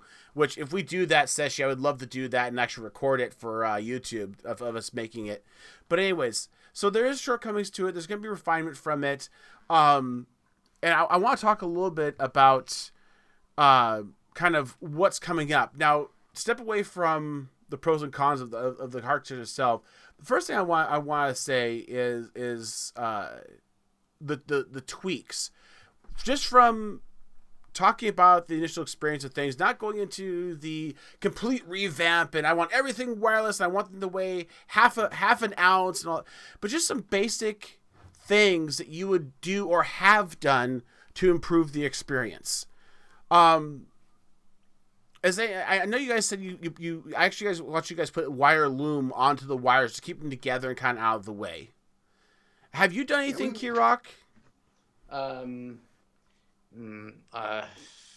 Well, I've one of the things, because I plan to do some streaming, is I don't know if anyone knows, but you might know the top flap where the HDMI cable goes in, and the USB and so on. There is a spare USB slot. Yeah, and I saw that. So what I did is I got another webcam, small profile, and literally cut the cable, made it only like a 6-inch long cable, soldered the cables together, taped it up, and then Velcroed it to the front of the visor and ran the cable up and into their slot and plugged it in. So the whole point is now I have a point of view from in front, which I've seen other people do. It's not an original idea. But what I didn't realize was, because it's hard to, if you're going to record it or stream it, it's hard to capture good voice, especially if the headsets are not that good, and most wireless headsets don't have good audio. So I'm using the microphone that's in that camera to also pick up the audio. No, wait, I thought the Vive had a camera. It has a camera. It allows you to watch or view through into the real world. So, for instance, if I have headphones, I can take them off, or let's say I put the visor on first before I put the headphones on. But if the headphones are not in my hands, how do I see where they are? So if you double tap on a button once you set the settings, you see the real world in a Tron fashion, and you can see the headphones, pick them up, and put them on. Gotcha. Yeah. Now, or if you want to know where your camera is, if you're recording it, or if you want to see someone come in the room. I love it. That's a great idea. I like the fact they've got that USB port for it. Seshi actually had an idea for modding the front of the Vive. Oh. Yeah, I want to get some like 1.5-inch googly eyes and put them on the front. Nice. Oh my god, that's a great idea. People get video of their friends doing VR for the first time. I bet it's gonna become like a Riot of Passes video that are gonna go up on YouTube all the time. So I definitely think the way it's gonna go. That's a great idea. So there's a few little basic tweaks and things that definitely adjust. And one thing that they do note with the Vive was that they want to have it segmented, so you can pull like the Velcroed liners out of the face, so you can put different ones in or modify them and change them. So they really are into letting you do that. Having that little USB port, so you can add other things to it. Even in Kirok's case, you're having a USB port, you can plug in, say, a USB microphone and have it, feed to there. Things like that. Yep. So there's a lot of options there. Now, going a little further from that, going beyond what we would necessarily deal with. Sesh, you talked about resolution. That's one thing you think needs to go up. And I think that might help with the motion sickness a little bit too. The games are not high resolution. But you do still kind of see the pixels. Yeah, you still get some pixelation. Now, in fairness, you forget about it very quickly. The screen door effect. Yeah, it's known as the screen door effect. Yeah. But you forget about it pretty quickly when you're playing it. Yes. You especially in an abstract game like LARP, where it's just completely abstract. Mm-hmm. Yeah, when I was driving the truck simulator, no, it was very distracting. Gotcha. And also the chords. The chords, stepping on the chords is a pain. tripping over the cords, getting them twisted up, because as you're playing, you might turn right a couple of times, and then you get a clump of cords that you then step on. Either they need to come up with a wireless way to do this, or they need to come up with a cord reel or something that keeps it out of the way. Yeah. Either that, or you know what? Maybe you just need to hire like a Sherpa to carry the cable. Cable Sherpa, I like it. Yeah, I just came up with that. I'm gonna go trademark it right now. Now this is actually noted by RG, but VST also made this comment. But glove controllers. Yes. The control. Well, you showed them. You showed how the controllers looked already. Yeah, Jarek's going. But if you could have, first of all, as gloves, so that you could actually, your finger could touch. Yeah, that would. I saw a couple weeks ago a demo was done of the Star Trek bridge crew. It was basically Star Trek bridge simulator, sort of like Artemis, but in VR. And they were doing this with the Rift controllers.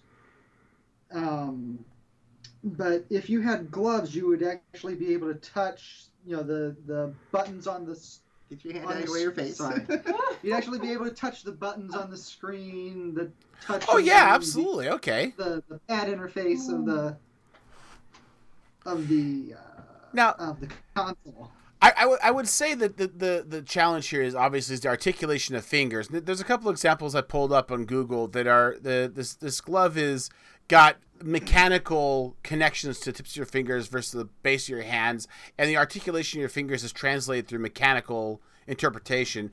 But again, you see how the controllers that Kirok has are set up. They've got those little pickups all over them. I would imagine that there'd be some kind of ability to do that. So I agree with you. That's one of the things I would like to see some kind of improve. VST also made a comment about the headset needs to be less unwieldy. Yeah, it's just so heavy sometimes, and it feels like when I've got the headset on and I've got the headphones on top of that, when I'm trying to put it on or take it off, it always gets messed up. I'm always afraid that the headphones are going to just slide off my head. And I noticed that especially in a game where I need to be looking around, if I turn my head quickly, it feels like the whole thing just kind of goes like this. Yeah. Like, whoa, okay. And it kind of takes you out of the moment. Hence the tight straps. Yeah, well... Yeah. Well, yeah. And it's a bit top heavy, for lack of a better word. Yeah. So. Yeah, so the headset itself and I'm absolutely sure that Rev 2 of these systems will certainly lighten up the headsets a good bit, make them smaller. I've heard from many review that the PlayStation itself is a much better system and more balanced. Systems like the Microsoft AR headset has it balanced because you've got on the back of the headset some counterbalance to it and things like that. So they know that's the case for sure. Yeah, but you have to ship at some point, Yeah, and we also talked about with the headsets, again, screen resolution going up, so the screen door effect, which I know it's possible. You've seen, you can hold your cell phone up to your face, and you're not going to see the screen door effect like you do in the VR games. Yeah. The screen technology is out there, but again, for every pixel you have to drive it, and if you get too many pixels, again, times 2. It's going to take a lot of power to drive those. So we're kind of waiting for the technology to catch up, but we're getting there. The newest NVIDIA 1080 that came out has got power in spades, and the price isn't all that bad considering. So there's a lot there. The other thing too is AAA titles.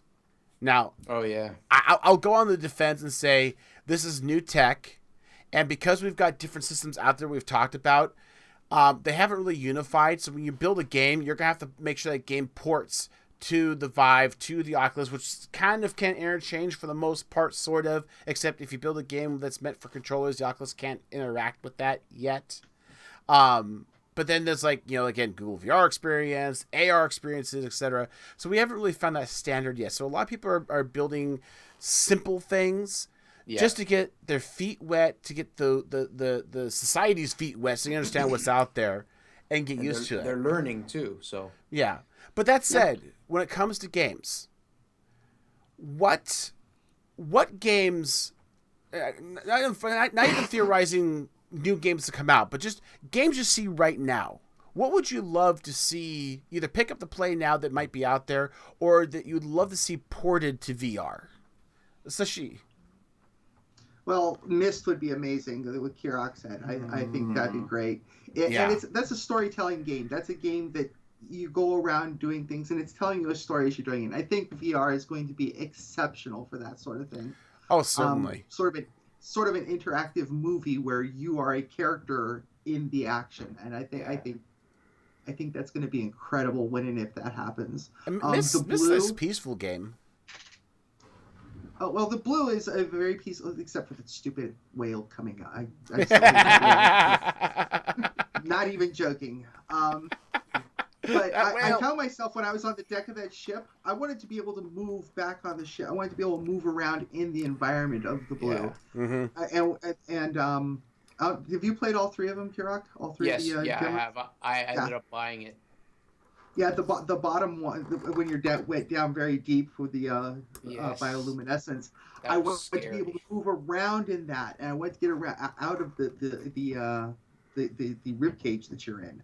Yeah. I wanted to walk out around that, and you can't, and I found that really frustrating. So I think as it goes, doing VR stuff like that and being able to move and interact more with something like that, and make it more game-like rather than just you're not passive because you're looking around. Yeah, and RG mirrors that, but with the aspect of having experiences where you can move around. Yeah, I think that you're going to need more things where you can take advantage of a larger space if you've got that, so that you can move. Go a couple steps this way, so you can move around an object. I see that this is going to. I think this is going to have a lot of value for educational type of things. That's something the VSD also mentioned was educational stuff. Yeah. Yeah. Yes. Imagine if you have the gloves, the sky's the limit at that point. You could learn ASL through VR. You could have like a virtual teacher tell you this is how you do this sign. Yeah. And practice and be like, okay, no, do it this way. Like Tai Chi. If you wanted to do martial arts, you could learn. Okay, you want to hold this pose when you. Oh, come on now. Admit it. No, you just want to stand there and say, I know Kung Fu. Nice. So for games that are currently out there that you'd love to see ported, Kirok. Yes. What would be a couple of games that currently exist that you think would be great if they were ported to VR? Myst is definitely one of them. Absolutely. As I mentioned before. Like I've written a few down. Like I'm thinking the VR experience is really will fit well with puzzle solving games, which Myst is, or exploration type games. I keep envisioning a Walking Dead Certainly game. So that's more like a shooter though. If there's an existing game I can think of that'll probably go over well, would be I don't know. Oh geez, you kind of got me. I'm not... So I will say, if we can nail down the issue of motion sickness, any good RPG like Fallout, I think would be. Imagine Skyrim. Oh yeah, exactly. Okay, Skyrim. there you go. So I don't know if you know, but they did announce that Fallout 4 is being ported to VR. They did, but the big thing is that you have to solve the moving issue because some people get horribly sick. There was. Yeah. I don't know if it was Skyrim, but it was some Resident Evil or something like that, where you still had to use a controller to move around, and that caused a lot of issues for people. So if they can get that, that's fine. But I think even other classic games, and you might laugh at me for this, but even something like Tetris, where you can stand there and grab the blocks and flip them and throw them down. Those kind of games could be really fun because it's a different vantage point. It kind of it's almost like kind of, it's funny, it sounds, it's kind of like the Wreck-It Ralph vantage point of games in a sense. You can go into the games and play them in that regard. And I think it would be remiss not to have a VR version of genital jousting. You guys play? You remember the games Monkey Island? I've never played those. Yeah, so something like that in VR, that would be pretty cool. I'm still holding out for that one. Anyways, guys. So for the future of VR, just we're running really long here. I do apologize, but just for the far future, for the things that don't exist currently, be it games or be it hardware. We've talked a little bit about having gloves. We talked about having bodysuits. Is there anything that you guys can think of that would just be like, oh my god? Oasis. Oasis is the big VR kind of Facebook Second Life mega thing that's in the book. And I'm sorry, you lose. Next. Who wants Second Life VR? No, I think that's going to be huge. Sadly, I think you're right. Multiplayer interaction, boom. Yeah, I think it's going to be huge. Okay, well, when we get to that, it's going to have to come down, and the capabilities are going to have to go up a lot for that to happen. And we'll have to have Linz on talk about it. Very early in this, I think we're at a cusp right now. We got a chicken and egg problem. We got to get enough people to buy VR, so the big companies will develop for it. Yep. But people aren't going to buy VR until the big companies are developing for it. So we're still on the cusp here. You're absolutely right, and like I said, this is an issue with VRs. It's reared its head multiple times, but costs have been too high, technology's been too slow. I think now we're really poised for it. It's just a matter of, will people pony? That's the big thing about it. So there's definitely some shortcomings to it. Multiplayer interaction. RG talked about Ghostbusters. Yeah, this was actually just announced today. There's a thing at a wax museum where they're going to, and I'm on the side there, a combination of AR and VR. They've got the headset and backpack that'll go on you as you walk through this wax museum, and you can. Your backpack is basically your proton pack in Ghostbusters, so you'll see the ghosts and monsters flying around, and you'll shoot at them. I like the idea, and that would be very slick because you could go with that MSI backpack computer they're talking about. You can connect to it, so that makes a lot of sense. That's kind of a neat idea. So I mean, VR environments. Multiplayer worlds, definitely. As people start to get friends that actually have VR, be able to go into a world together, whether it's to have a Second Life experience or to do collaborative work like SketchUp. Me and Seshu talked about having the ability for us to be hours away from each other, but still be able to actually work together in a virtual environment would be kind of cool. Having the ability to have... Kirok, you made a comment about going to places from books and movies. So imagine like, I recently read the Harry Potter series. Imagine you could pick a book, and visit the castle where they are, or different scenes from in the movie, or I only seen a couple first movies. Yeah, like be a part of it. Because that won't make you motion sick. Yeah, no kidding. I'm not entirely sure if it should be a game where you can participate. I think of it more as an environment you can visit that you have imagined in your mind. Do you know what I'm saying? Mm-hmm. Or a movie. Let's say Jaws, the movie Jaws. Actually, you know what I mean? Like the thing is I'm not sure if that would be an experience where you partake in, or whether it would be one where you're an observer and just be there. It will be interesting. The other thing, too, is VR, just like you talk about for being an observer, when you talk about getting to VR and movies or storytelling, this will be interesting because this is gonna create new directive minds, either from the existing content or from new people coming in. They're going to understand the idea of you no longer have a forced perspective. You point Yeah. the audience in the direction of the action. Now, all of a sudden, you have to figure out how to coerce the audience to that action.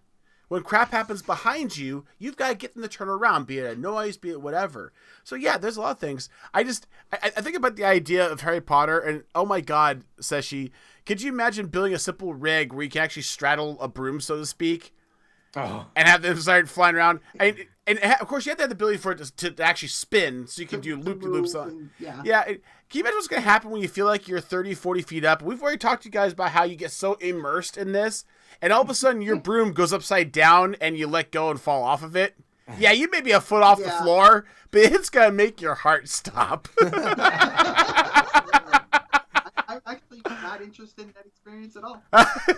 And of course, the other inevitability that we kind of touched on that I have to note again is outside of games, the educational capacity of this. From a VR standpoint, be able to go into a universe and look at the different planets and solar systems, etc. Anatomy, be able to pull a human body apart, see the inside, know how they work. They have augmented reality where you can go out to your car and say, okay, what's Fuxord? Let me figure it out. And have an overlay showing the damaged pieces or what needs to be replaced.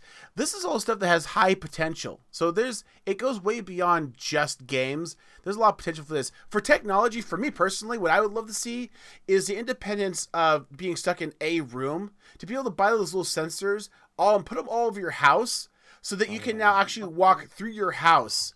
Can you imagine, honestly, Kirok, get a gun and be able to peek around a corner and have, mobs or terrorists or whatever behind doors and behind couches and actually run through your own house and have a game like that. It's a VR house. That's awesome. So, I mean, there's a lot of potential out there.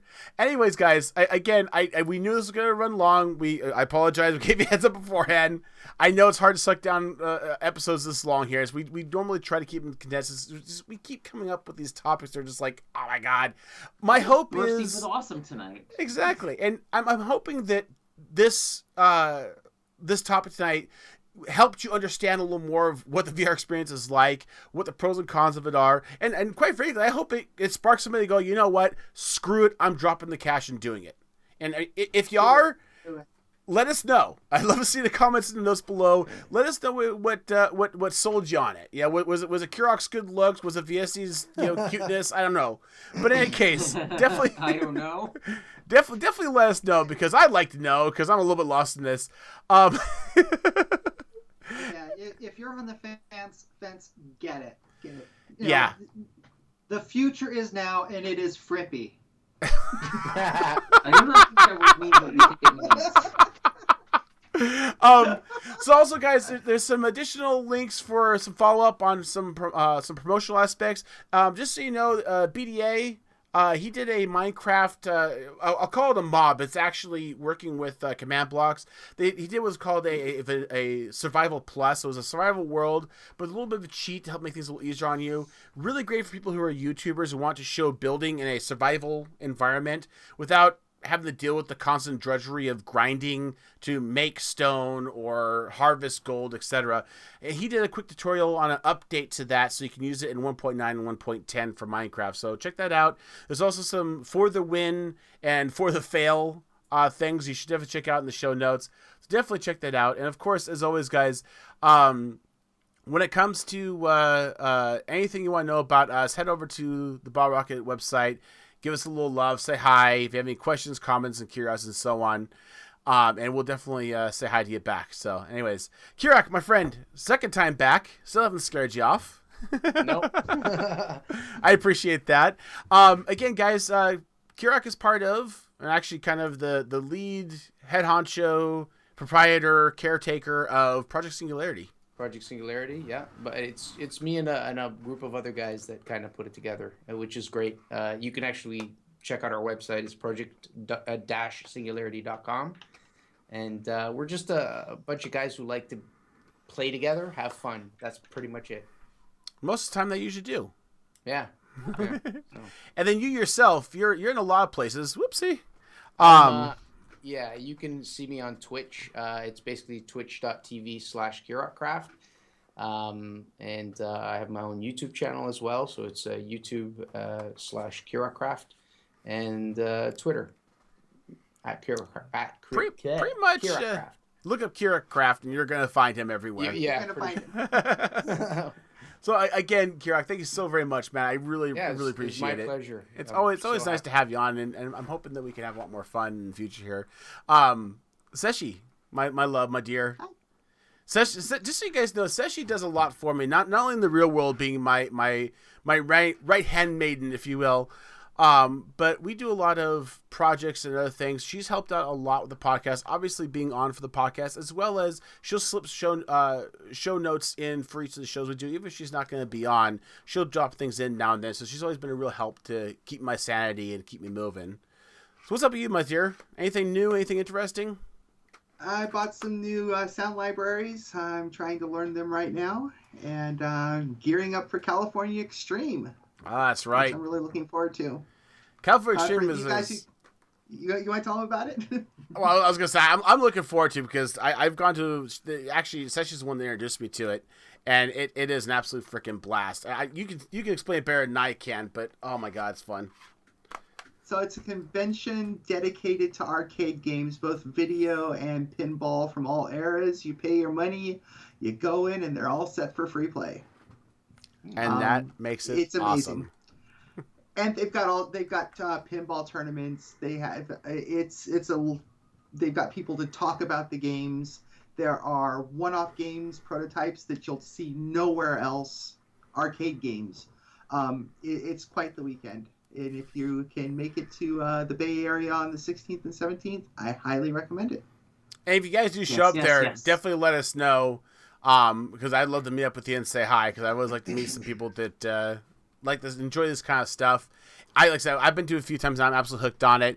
It is a whole lot of fun. My intention and ambition was to try to get some kind of recording set up, so that we could actually do some recording, possibly interviews and etc. of CIX, and actually post those to the Ball Rocket channel as part of the podcast. If I can pull it off, we definitely will. It's just a matter of having the do-re-mi to get the stuff I want to get to do it, and just finding a way to do it so it's not going to be really, really crappy. It's a loud environment, so it's a little hard to trap sound sometimes. But I'll try to get something. Basically, it's all of the. If you went to an arcade in The early 80s. in the early 80s, So there was a It's time, like kids, that, when they but had rooms huge. full of these. Video Valhalla. So that's a lot of fun. And yes, definitely, like I say, definitely look for us. Viesta, you're going to be there as well, aren't you? You better believe it. I'm gonna see if I can get my pinball mojo back. And the last couple of years, there's been this awesome 5-on-5 indie arcade game that I'm gonna shill here. It's called Killer Queen. This shirt is actually the gold team from Killer Look at my Queen. boobies. So it's so blast. Can't recommend it enough. Anyways, and of course, RG, you'll be there as well. yep, I'll be there. It'll be just as soon as I've finished up with classes. So Now, the problem with it's my CAX... last semester at San Jose State. So Oh, that's right. RG's almost done being all educated. The problem with CAX is that some of these, or most of these machines, are on sale, so you can actually buy them. And And we that have. right one floor below them, they've got an arsenal of 3 arcade machines and a pinball machine now. Yeah, so far, but California Extreme's coming up. Number 4 may be coming home. Do you have any ideas what you might be getting? Not yet. No idea. I have to see who's selling what for her what condition. Yep, depends on what's there. God. Like I said, guys, I'll definitely be there as well, and we'll try to get something for it. Hey, guys, I have a YouTube channel. You know this. I haven't had any updates in a little while here, and I apologize. I will try to get stuff edited. My weekends have been busy with a lot of stuff in real life, so yeah, it's gonna be a little bit of a lull, but I'll get things back up and running for you. So keep an eye on that if you'd like, and of course, head on over to ballrocketgaming.com. We are actually getting things kind of prepped up, sassed up, and spiced up here. We've got a new website that's on soft launch. Feel free to leave us a note and give us some feedback on the website. And we'll have an official launch of the website and a whole bunch of events and stuff coming up when that's ready. Of course, you can go over to our YouTube channel, youtube.com/BottleRocketGaming, and we've got this podcast as well as weekly updates from Dude Caller, let you know what all of us BRGers are up to, at least the ones that do videos. We also tend to keep things like live events we do. We do like Twitch streaming events. We'll upload the video here after the fact.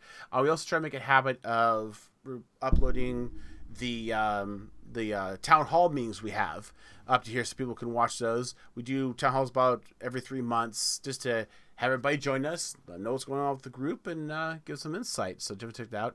And of course, again, cannot stress this enough, we love to get a little help to do different projects. We have the founders, which actually the 3 ladies sitting right here, as well as myself, are all founders.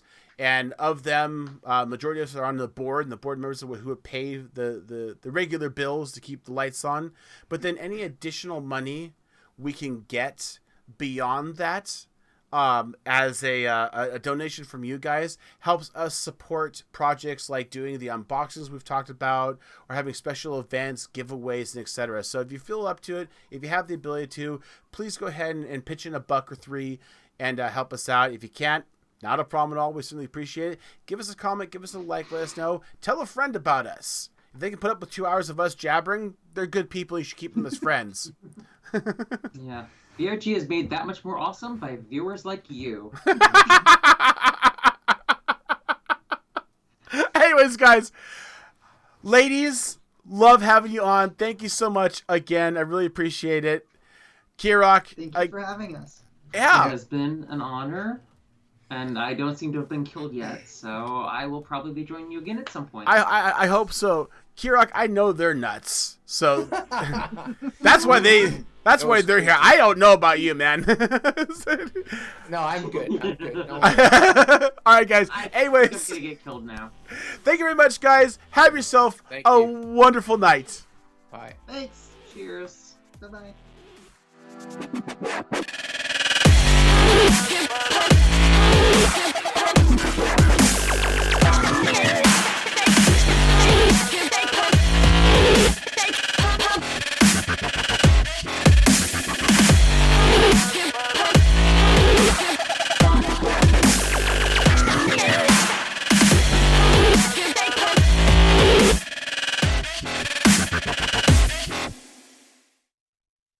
What's up, Doc?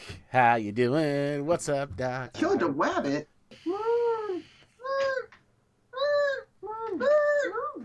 Save it for the beginning of the podcast. I'll give you an opportunity to drive her nuts.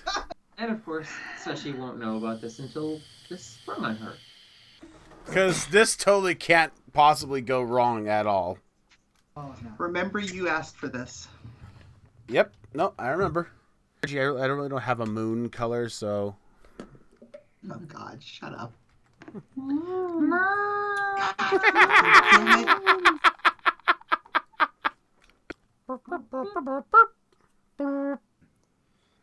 I keep having a dreading feeling I'm going to lose power. Well, she'll hurt me anyway, so. And that's what makes it fun. You only hurt the ones you love. Sashi, can you knock on Viesti's head just to... No, no.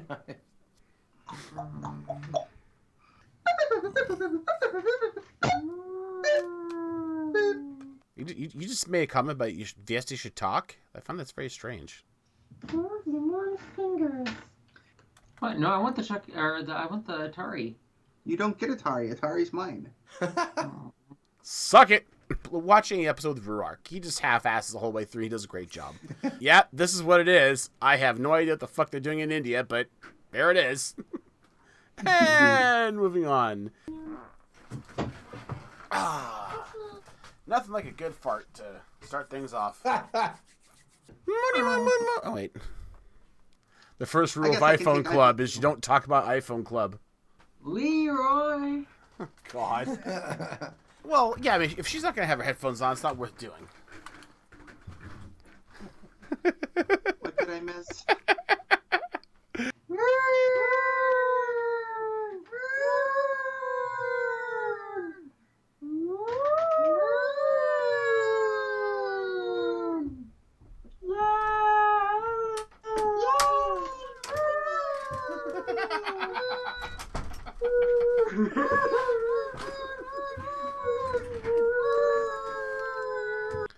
Damn you, Jester. I Thank hate you, you sweetie. so much. You are so welcome.